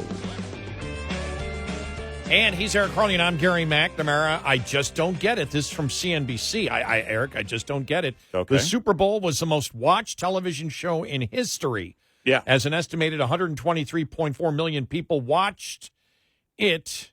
CBS said the figure included viewers across all platforms and was up 7% from last year's 115.1 million average viewers, which was also a previous record. By the way, that's the average of what was watching at any time. And they said on CBS alone, 120 million CBS alone, not including the other platforms. I'm just surprised at this because all I heard all year, and I will admit, this probably was a year where I saw fewer football games than any time in my life.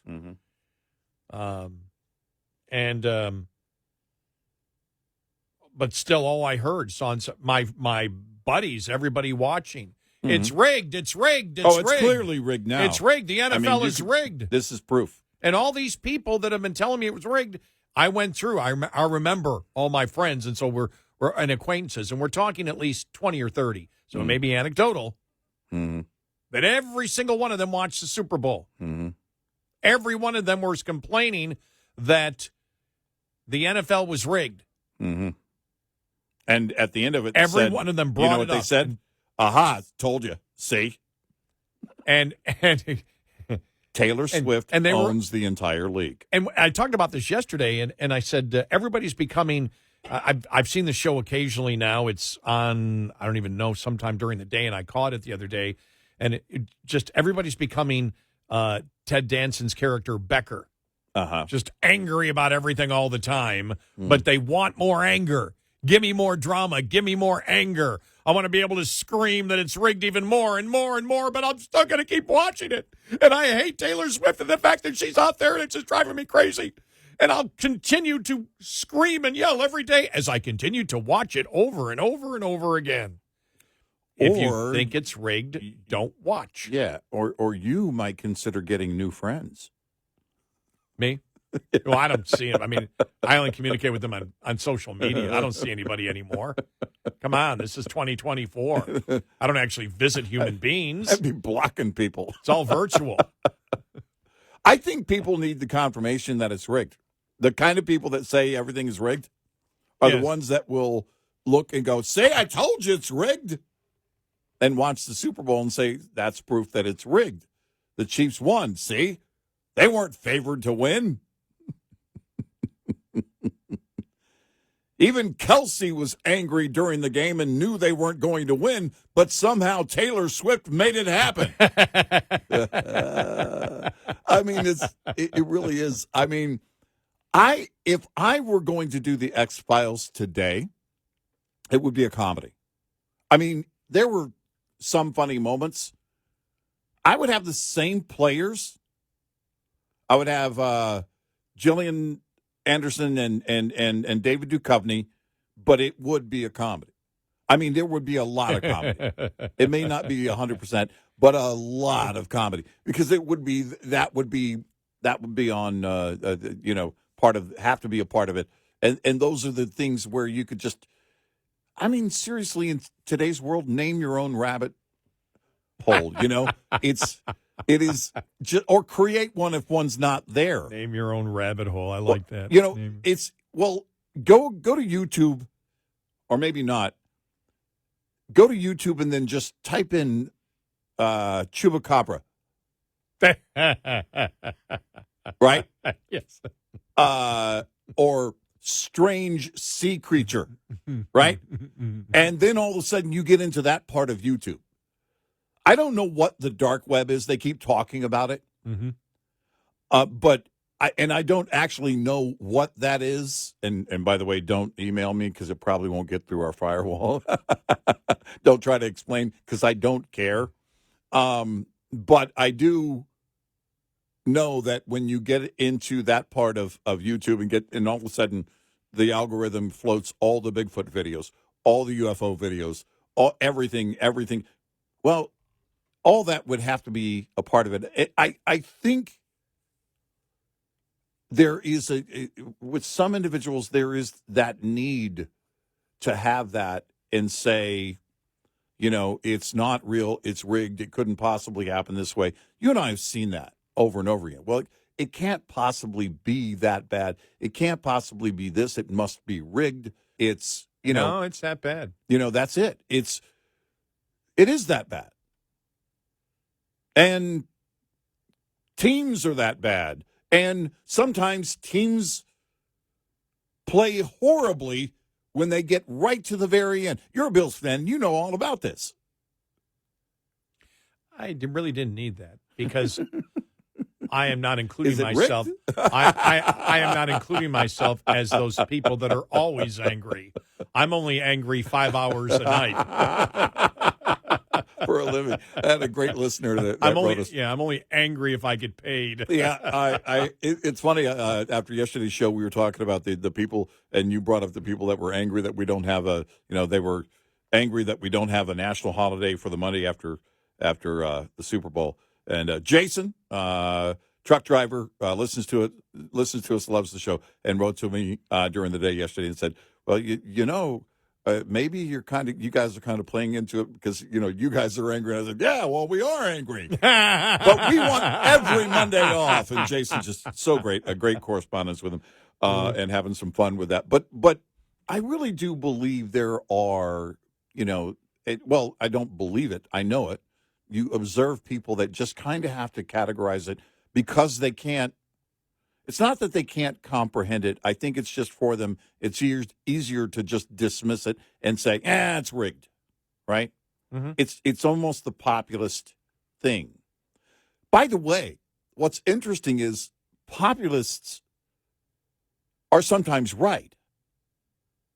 So they can say, because many times they'll kind of blanket, things like, all the pharmaceutical companies are, evil or whatever. Rigged. Yeah. Rigged. And then there will be a story, exactly, rigged.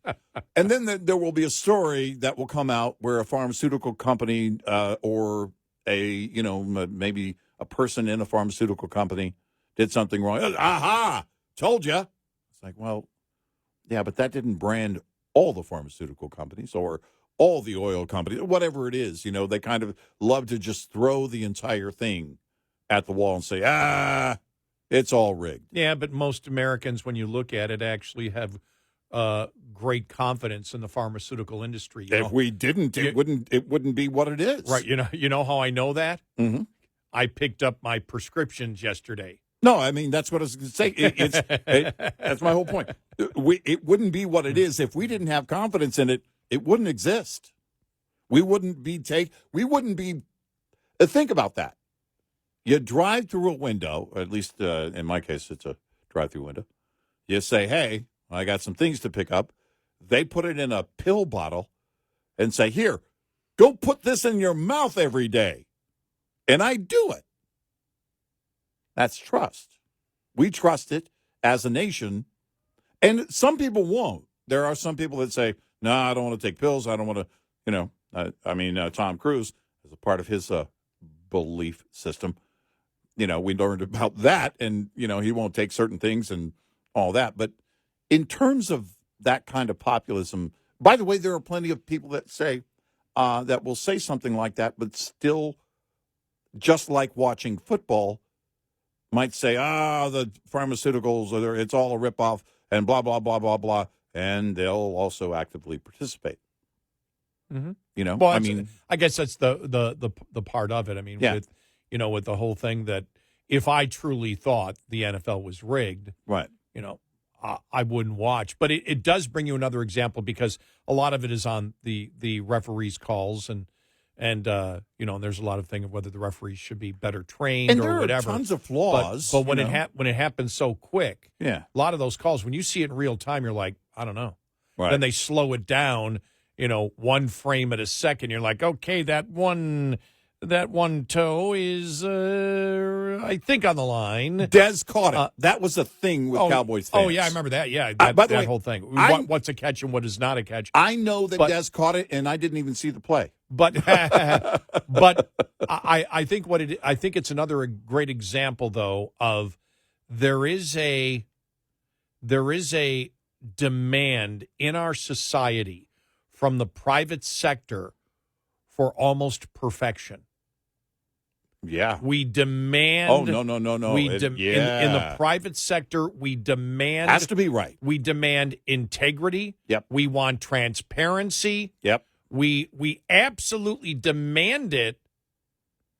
And if there's anything that doesn't give us that perfection, then the entire system is flawed. That's what they say. Now, they don't believe that, but that is what they will publicly say over and over again. For example, in the NFL, the NFL's rigged, and obviously everybody knows it's rigged. Yeah. And Kansas City's going to win because then Taylor Swift's going to endorse Biden, who she's already endorsed before. You saw Trump said that she won't endorse Biden this year. You see, you said that.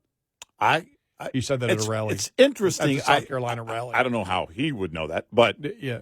I was wondering if she would this year, if any young artist will endorse him. But you said something here, and we've talked about it. But government, we don't. But government, we don't demand any accountability. Right.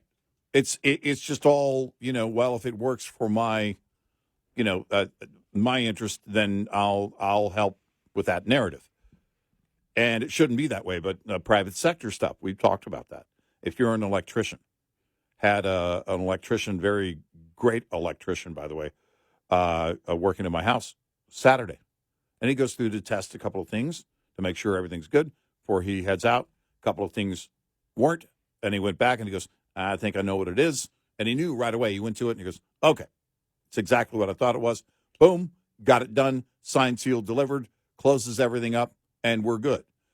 It has to, not that mistakes can't or aren't made, but in the private sector, those mistakes got to be corrected right away. Or you're held accountable in civil court for it. Exactly. Right. And they know that. And that keeps everyone in that equation. But they have to act accordingly. But with government, it's by the way, why haven't we seen the transcripts already from the special prosecutor? it would be demanded in the private sector. But, Exactly. But to give you a perfect example, Biden, I don't know. I'm not sure how to define get away with it, but you get away with it because your own party doesn't criticize you at all. As we know, the Biden policies are what really helped to accelerate. They were warned by the Obama economists. Right. Do not pass these spending bills. This is going to push it over the top, inflation, and they did. And then Biden comes out in his Super Bowl message. Somebody made the great point. For him to be smiling that long, because he sort of looked like the Biden with the face of Biden with the teeth. The chiclets were out. Chiclets Biden. Did you see that? The chiclet Biden was out. Yeah. And I thought, it reminds me when he debated Paul Ryan, and somebody said, how many short segments did they have to edit in there to get him to smile like that on a consistent basis? Right. Because if you look at that video, it is the complete opposite of what you see live. We've said it recently. I don't remember what we were talking about, but he doesn't smile like that anymore. No. On a regular basis. Right. And so when he did that, it's like that was one of the top comments. But he's going after the private sector. Yeah. That the private sector is evil. The private sector is great. And the public buys into it that perfection must come from the private sector and government. They can lie to you all you want. And as long as it's my lie, I'm happy with it. And let's go along with it. Yeah. Yeah. You want rigged. You want rigged. Yeah. Yeah. Well, let me put it this way. You're probably closer. You're closer to rigged with the government than you are with professional sports. Yes. The Illuminati controls it all, but you're closer with the government on the rigged part of it. That'd be I'd name my team the Illuminati. The Illuminati, the Washington Illuminati. That's what they should have gone with. The Washington Illuminati. You're exactly. Right. 866-90 Red Eye. Coming up, more with Gary McNamara and Eric Harley. It's Red Eye Radio.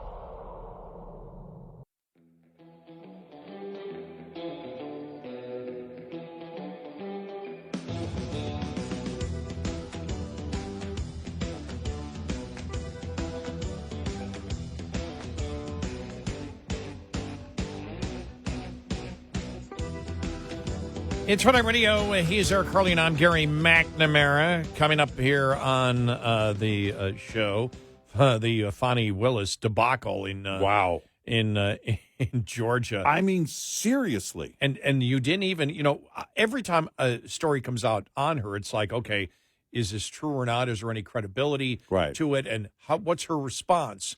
And her response has been so far on every charge against her, which has turned out to be true. Is like nothing. And when you hear nothing from her, you and I said, well, that's an indication. She's not screaming, this didn't happen, because that's what you'd be doing. And now this seems to be gathering momentum. That person that worked with her. Yeah. Another attorney may screw up everything here for her. Oh, man. And, we'll talk more about it coming up.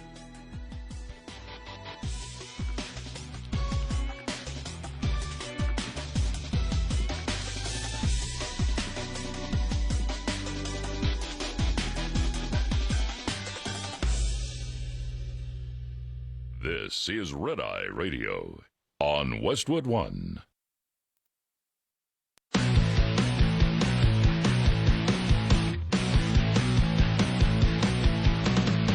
Now, it's Red Eye Radio.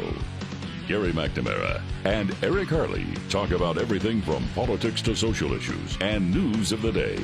Whether you're up late or you're just starting your day, welcome to the show. From the Uniden America Studios, this is Red Eye Radio. All across the USA and around the planet. We are Red Eye Radio. He is Eric Harley, and I'm Gary McNamara. Good morning. Thanks for being here. By the way, I saw this article. Amazon Prime Video ad tier sparks Class A lawsuit from subscribers. I didn't get to watch. I only watched 4 episodes of Reacher. I have 4 left. Are there going to be extra commercials in that, or just the other movies? I think depending on the tier, they have been for a long time putting. They're not commercials. They're just promos for other shows on Prime. but you have a skip option to skip to the show. Even the recap of the show itself, you have a skip option if you don't need to recap. If you're binging and you just saw the last episode, you don't need to do the recap. You can skip on that. A lot of this lawsuit revolves around what they're saying is, all right, our contract, we had this contract, and now you're changing the contract midstream. Right, for anybody who signed up, for example, in December before the announcement that as of January you're going to have commercials. Right. That was not what they signed up for, is what part of the lawsuit is. I have not. By the way, if you were just asking about Reacher, I'm trying to think when we finish that. Yeah. We got more books to cover. Oh, okay. Yeah. But oh yeah, he lives. And by the way, I love Alan Ritchson in this role. He's just great. He really is great. And can sing. I didn't know he was on American Idol. Had no idea. Wow. He's got a great voice. But there were no commercials when I finished it, and I don't know, my wife and I finished it a couple of weeks ago. Yeah, because I watched actually, I probably started watching episodes when I was on vacation for Christmas. I just don't have time to watch a lot of TV. Right, yeah. And so I wanted to do it before the date, just in case they were adding all the commercials. Yeah. And I just haven't had a chance to do it. I'm like, all right, I probably have to go back and watch because I watched 4 of the episodes. I'll probably have to go back and watch episode 4 again, or at least scan through it really quick just to remind me where I am in it. And then for me, I really want to take a day and watch all 4 hours. That's how I watched the first year of Reacher. It was like last summer. Yeah, binging. Yeah. Or some. I had nothing to. It was one of those days where it was 190 out. Yeah. Really was 190. I mean, everything was dying outside, the trees. Yeah. Mark Wahlberg was out there trying to save the world, and the trees were.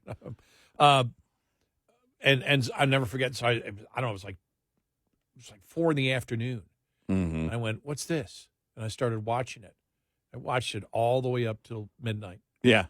All 8 episodes I watched in one binge and went, wow, that's really good. And this year they released it week by week. Each episode was released on a weekly basis. They didn't release it all at once. And obviously their algorithm is showing now, at least for that show, which is, I read something yesterday or day before that it was one of the most, or the most watched show for that 23-24 season on Amazon. Wow. I'd have to go back and double check if that's still the case. And But Taylor Swift is not on it. or is she? Is she wearing a disguise? It's all rigged, man. But yeah, I look, I don't mind paying for 0 commercials if I'm watching if I'm using that service a lot. I don't use Prime hardly at all. In fact, same with me. That's of the very few hours I used Prime at all for viewing. I'd say probably 70-80% of it was season 2 of Reacher, because I probably watched 1 movie, maybe 2, and I mean from January 2023 to January of 24. We just didn't stop down to watch. You can rent movies. I like that. You can rent a new movie. Right. I think there were a couple of movies that we did watch. Okay. Around Christmas time, my oldest daughter came over. Christmas night, we always try and have movie night. So we had a perfect Christmas movie, John Wick 3. And we queued up John Wick 4, but we're going to wait for Easter. And so the whole thing is that, when it's appropriate. And the whole thing is that we just don't. I don't spend a lot of time on there now. You and I've talked about. I've YouTube. not seen John Wick 4. I haven't seen it yet. I bought it that night, but Wow. we were getting tired. And it was like, okay, can't do the double feature, so we didn't. But YouTube, 20, 30 minutes at a time on the channels that I follow and subscribe to, fishing channels, off-road channels. Lately, my wife and I have gotten into watching these people who they have farms and stuff. One is in Azerbaijan, which is north of Iran and south of Russia. But there's this farm, and this couple, they just quietly are preparing food and harvesting food and everything else. And for some reason, we just can't quit watching it. Those kind of things, all those channels that I watch, YouTube, I don't want those moments interrupted because of the way that YouTube puts those ads in. It's like you don't see it coming. All of a sudden, it goes to an ad, and I hate that about it. On network TV growing up, we kind of knew when the ad was coming, when they would focus on the eyes, dun, dun, dun, and then they would go to an ad. You kind of had a cue in the back of your mind that a break was coming. Well, I don't know what Amazon's going to do, but for me personally, I don't use it enough. It's on the video side of it. Mm-hmm. So if there is a tier that still gets me overnight delivery and I occasionally have to see a commercial, I guess I'll have to just measure it. But I'm not watching tons of videos.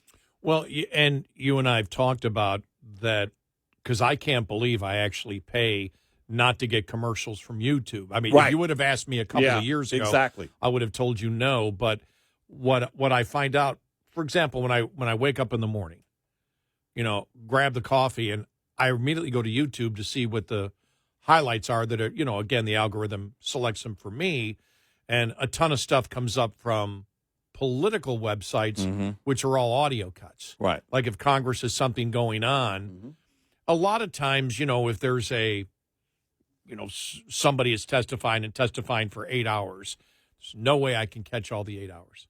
Right. And throughout the day, though, like Forbes.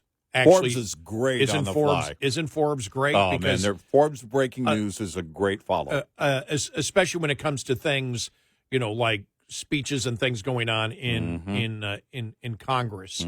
They'll stream it sometimes live, but it's raw, and then the video will stay there. So if you didn't see it live, right? Well, they give you the raw video, then they'll give you cuts of it. They'll give you here's Ted Cruz talking with this person, going back and forth, and then here's Josh Hawley and the Democrats. That's perfect for what we do, and the Democrats too. And so I wake up and as I may be reading a book, I may be reading something or doing show prep on my phone as I'm going through the different videos. So I'll go from what's going on in Congress to some guy who's doing the RV thing on his own, and driving through wherever in the mountains to, some sports highlight or whatever. But it just keeps, and the thing is, if you put it on, it just keeps rolling to something else. Right. And it rolls to, you never know what you're going to get. And all of a sudden I get something and I'm completely off an hour, after waking up. I still haven't had breakfast yet. And I'm totally immersed in something that was not my intention an hour before. And it's like the chupacabra and something like, exactly right. And with no commercials, it's great because the commercials are really intrusive, which brings me to this. They have the technology not to make them intrusive, and they do. Is that to get you to buy it? Yeah, I'm sure there's some kind of psychology, because the cut in the videos where they throw in the commercials, as you said, when there's you're watching a network, when the commercial time is. Yeah. You can sort of figure the way the show's going. Well, in the middle, they'll just cut right in the middle of a movie. Somebody in mid-sentence, they just cut into a commercial. Right. And it's the most annoying thing. Right. But for me, it was more. It's like, I think of CSI Miami, right? When he was at the crime scene, he says, well, for this teacher, class is over. You knew they were going to cut either to the intro or they were going to cut to a commercial. Right. And you know, and those, I think they have to know that, look, we've got to get this in and probably measured too as to what our tolerance is for those commercials versus the content and what we're interested in. I'm not going to sit there and watch. One of the things that drives me crazy is the embedded videos on news channel websites. And you go there and, you know, sometimes it seems like, and it's not all the time, but with some of them, they have your content will start in 30 seconds and then it shows another commercial and then another commercial and then another and it just kind of goes in that loop. Commercials are certainly, I know they're part of the business model. We know that firsthand. But the way that you present those when people are looking for certain content, there is that measurement as to, all right, what we had before, Amazon, right? All right, I'm paying for this, and now you're bringing in commercials. If you want to look at a tier system, that's fine. Here's how to save money on your Amazon. But quite frankly, you know, and it boggles my mind that they can deliver a little widget, you know, overnight to my door, you know, with and now they've surpassed UPS in terms of carriers out there, especially the last mile carriers, and Amazon's got it down. Their delivery system and supply chain is amazing. And I still think to myself, all right, I'm paying whatever I'm paying a year and for my Prime service, but it's still that van's coming down my street. I know it's a full van. I know there's a lot of stuff on that van, but that math still doesn't work for me. It's like, yeah, at some point I'm probably going to have to pay more. It goes back to the price of stamps, right? Yeah. All right. You're not going to get away with, yeah, but I can send this letter for 55 cents, for 60 cents, or, you know, price of a stamp. And that to me, again, when you look at it is, and we know what's going on with the USPS, it was bound to change. And it's bound to change also in the production of, and Amazon is a production studio. It's in the production presentation of that. It is also bound to change in the cost for the consumer. The question is, where's the threshold? How much are we willing to pay for any of those services? Well, the biggest thing on YouTube that maybe it wasn't even the searching the politics or whatever, or the random stuff out there. For me, it was when I realized, because in the last couple of years, I mean, the number of high definition concerts that are in there is amazing. Oh, yeah. Well, if you're trying to watch any music, they're cutting in they cut in everywhere. Yeah. And it's the most annoying thing in the world. And it's like, okay, that's gone. Right. And so I don't have to deal with, that anymore. I'll tell you this, when you talk about Amazon, just to show you how things have changed. 3:00. I ordered a couple of things yesterday. 3:00 in the afternoon, went to bed at 4. Woke up at 9, checked my phone. It is, packages at my door. You think about that compared to our lives of, and the thing is, some electronic stuff you used to go searching at Radio Shack for. Yeah. And Radio Shack doesn't have it. Where do I go? I got to go to this place. Oh, I remember looking for electric widgets my entire Saturday. Yeah. Remember searching for things? Yeah. Your entire Saturday I got to is go gone. find no, you don't have to do that anymore. No. I've ordered things while we're on the air here at the beginning of our show that have been on my porch Yep. when I get home after the show. You know, that's pretty amazing service, but it's going to cost you. And it's going to be an increased cost along the way.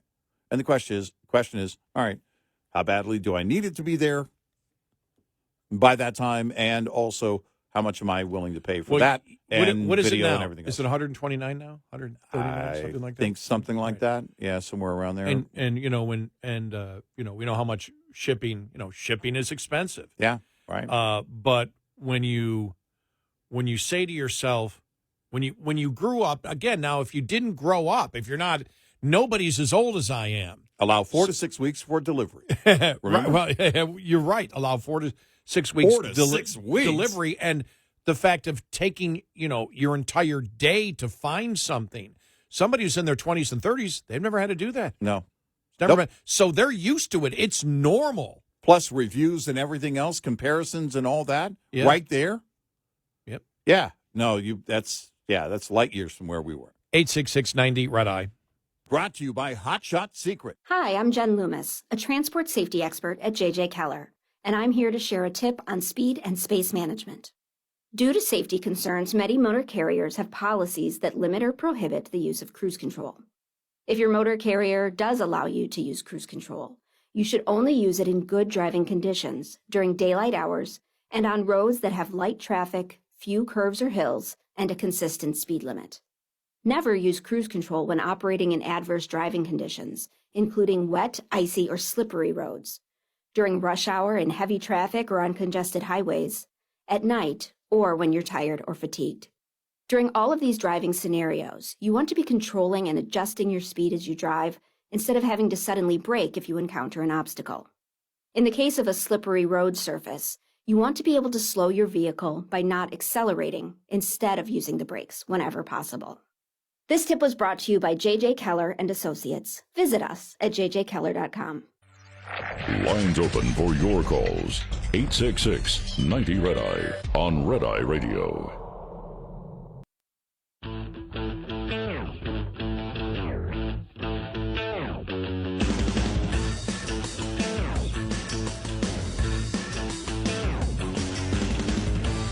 It's Red Eye Radio. He is Eric Harley, and I'm Gary McNamara. Good morning. Coming up following the bottom of the hour, what Comer and the Oversight Committee is looking at that came from the special counsel's report. Mm-hmm. We talked about this a couple of weeks ago, that it seems that they're really focused in on the being able to prove a pay for play, a bribe with the whole Burisma thing. Right. And it continues here. We'll tell you more of the details on it. They're looking at the timeline and the description from the special counsel of top secrets that Biden had, that Hunter had access to, and then looking at the timeline of Ukraine. Yeah.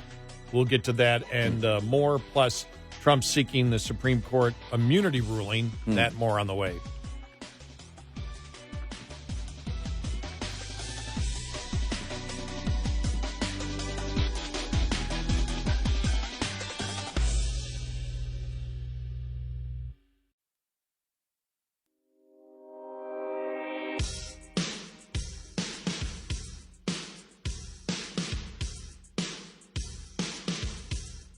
You're listening to Red Eye Radio from the Uniden America Studios. And he is Eric Harley, and I'm Gary McNamara. Good morning. Welcome. Thank you so much for being here this morning. We got so much still to cover. I don't remember a busier time, by the way. I don't either. Ever. It's around the clock. I mean, it just does not stop. Right. And then we come in here every day, and we have the microphone that we have to talk into. And then we have in case you don't know what we've been doing here, and it may go on for a couple of weeks, we realize that whether it's Karine Jean-Pierre or whether it's the vice president, they all are talking now and explaining to you the obvious. Yeah. If a question is right. is answered or asked from the White House press corps, it was today. Karine, can you tell me what the president's up to today? Well, I'm so glad that you asked that question, because it's very important to know what the president is up to today, because you're the press corps, And so you're asking, where is the president today? Because you'd like some questions answered. Well, I'm here to answer them. And the president, in good time, will answer those questions because it's very important that you, who are the press corps, get your questions answered by somebody in the administration, and then we have a back and forth communication. And I just want to recognize that and respect that. Right. It's like, you're what? You know what it reminds me of? When I realized that part of my college education was a waste of time. Because my 2-year degree is in science engineering. My 4-year degree is in mass communications journalism. What a useless degree. Yeah. Well, let's be honest. Well. I wasted my money. But I'll never forget, I went into a class, The Theory of Communications. Yeah. And it was like, I'll never forget it. There was like stick figures. This stick figure, this is the, and they may not be the terminology, but it's all that comes to my mind. This is the receptor of communication. This over here is the projector of the communication. Oh, man. The projector, this stick figure, projects and communicates an idea to the receptor. I'm like, I'm done. It's like when you walk up and you ask a question to that person and you suspect already that you really don't want to talk to that person because the conversation could take way too long. But you do it. You just do it. And then they do that. And every sentence ends with, and then.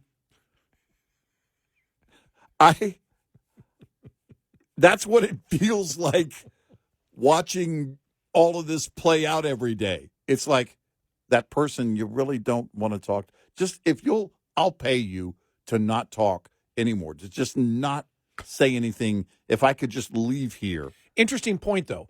How many times in an interview, like you watch, whether it's on the Sunday morning shows or any interview anywhere that's done, that you're more interested in the question and the answer, it's like, okay, I can turn it off.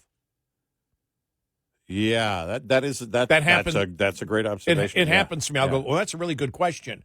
Yeah. And then it's like they start answering you. It's like 2 seconds in, it's click, going nowhere. Yeah. Because I know what the right answer is. Right. And I know the fact that by the way that they open their mouth in the first 5 seconds, they're not going to answer the question. I'm not going to waste my time. Yeah. And that's the thing that you and I talk about that is maddening, and that's why when we were talking, even doing now, is we started off the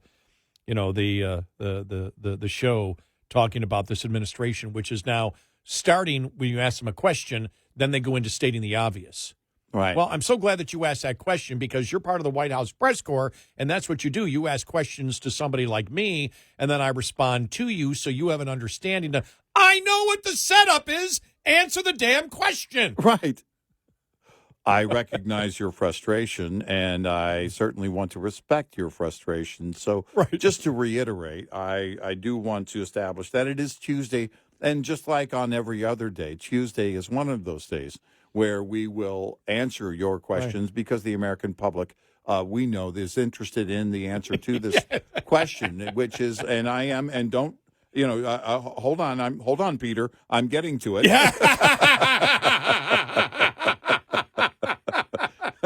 Somebody's got to say, no, you're not getting to it.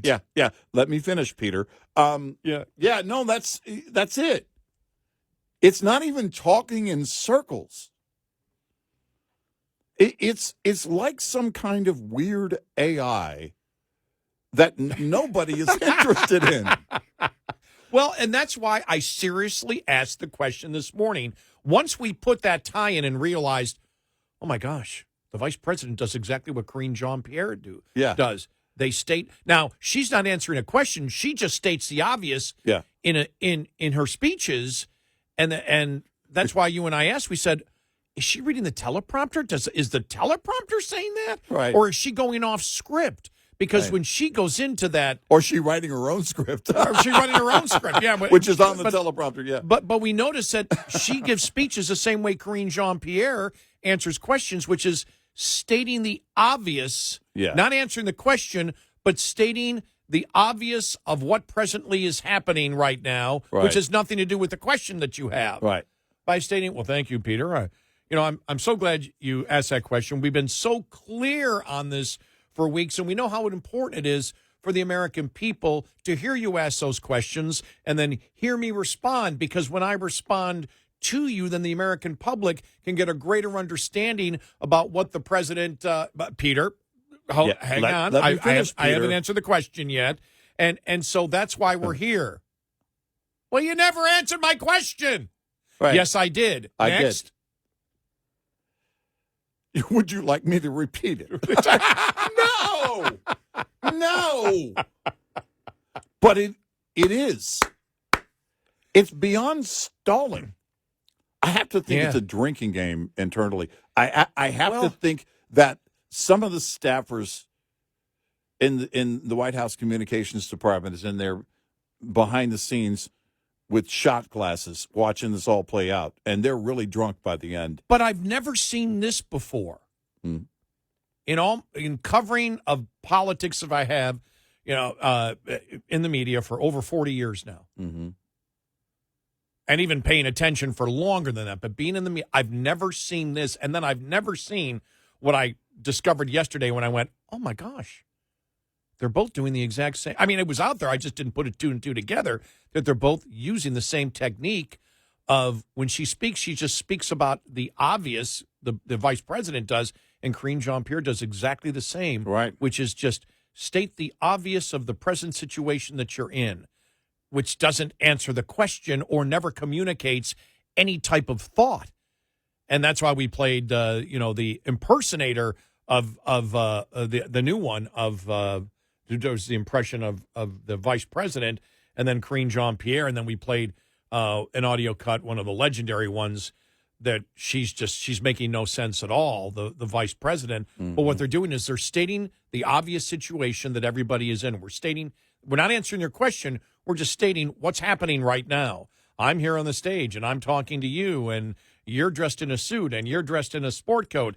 You have a three-piece suit on. Anybody wear three-piece suits anymore? You're in a sport coat. You're in a T-shirt. Many of you are in dresses because you're women, and we overall in this administration very much support women. And we're here on this beautiful day. Look at the trees and look at the wind. That's what she does in her speeches, and Karine Jean-Pierre is now starting to do that when she answers the question, stating the obvious situation that everybody is in at that point. I know we're in here in the White House, and your job is to just answer the question. And I'm like, is there a course on this? Is somebody teaching this in the White House? Look, we can't talk in circles anymore. You can't defend the president, so just start stating the obvious of the present. It is, and it's beyond a stall tactic. It's more of a wear you down tactic. I think you have a solid point there. Because it's reminiscent of what Obama was doing back in the day when he would have his own pressers and he would have these really long answers. And his poll numbers dropped after that. And after each one, you would see his poll numbers go down a little bit.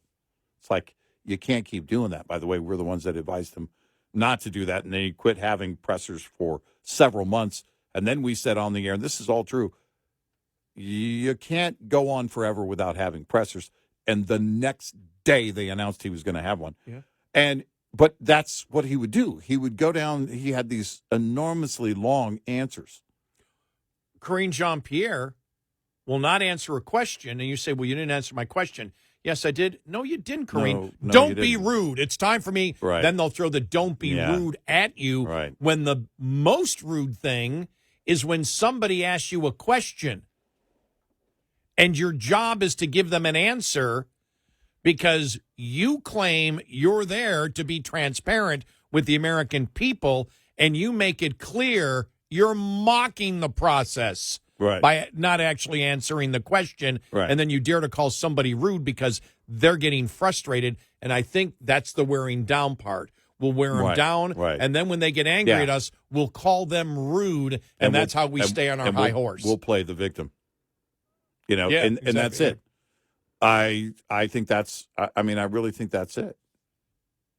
And they think they're winning that way. They think that, that it's not affecting the administration, but quite frankly, it's all a part of this entire equation of of how defiant the president is, and the fact that they don't recognize the problems internally. They don't recognize or they won't recognize the problems, and then all of a sudden want to blame it on, everything. They'll just shove it over to Trump, in some bizarre way, even still 3 years later. This is how they're trying to, like with special prosecutor. Well, he was a Republican. He was a Trump nominee. Nope. The attorney general assigned him as special prosecutor. This attorney general, Merrick Garland, from the private sector. He was not working in government. And when he was a federal attorney, he was his references came from the 2 Democratic senators in Maryland. That should be the question. Why do you believe Merrick Garland chose him as special prosecutor here then? Right, but he was out of government. Exactly. He was in the private sector, right? And Merrick Garland tapped him. So that's on Merrick Garland. He's a Democrat. You don't sit there and say, well, this Republican No, the Democrat was the one that put him in, and the Democrat's the one that released it to the American and turned it public. Around pretty quick, by the way, that report. Yeah. Merrick Garland. Very quick. So that argument doesn't hold any water either, but it's just amazing that was what really got me yesterday, the level that the gaslighting went to, because you and I have talked about it before. You're sitting in the room and you're having a meeting, and everybody from the White House, that works, for the press people, all are in a room. There's probably 15 people in there, and they're all going, what do? We need to have damage control. Mm-hmm. Well, let's say that this president has the energy of a 20-year-old. Right. Let's try and sell that. And he does more than the average person does. He does more in an hour than the average person does in one day. Right. That he has this vigor and energy. And I'm telling you, you go in a meeting, you better be prepared, because this guy is the biggest critical thinker, that asks the most probing questions, and has such definitive opinions on everything. Right. And Mayorkas everybody had to be sitting in there, right? Because they all had the same answer. By the way, she keeps saying that, well, we're not talking about, we got nothing to do with the campaign. You notice that the campaign operatives and Karine Jean-Pierre are answering in the exact same way? Exactly. Yeah, talk to them. No, talk to them. Yeah. No, talk to them. 866-90-RED-EYE. Get in touch with Red Eye Radio, toll free at 866-90-RED-EYE.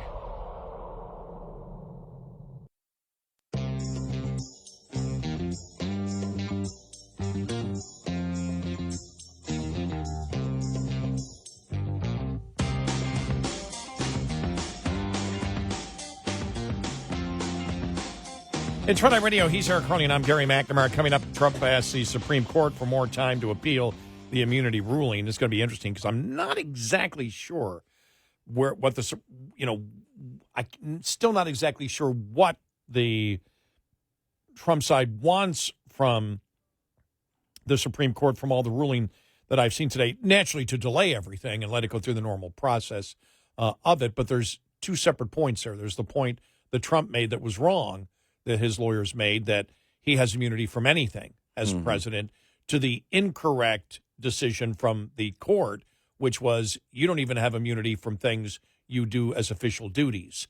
And so will the Supreme Court say, okay, this needs to go through the normal appellate process all the way up to the Supreme Court to look at this, or, sorry, let the trial go on, and after the trial is done, they would look at the unconstitutional issues in the trial. Yeah, part of his appeal to the Supreme Court is that a trial would be greatly disruptive to his ability to campaign. Right, so it would be election interference. Right. Right.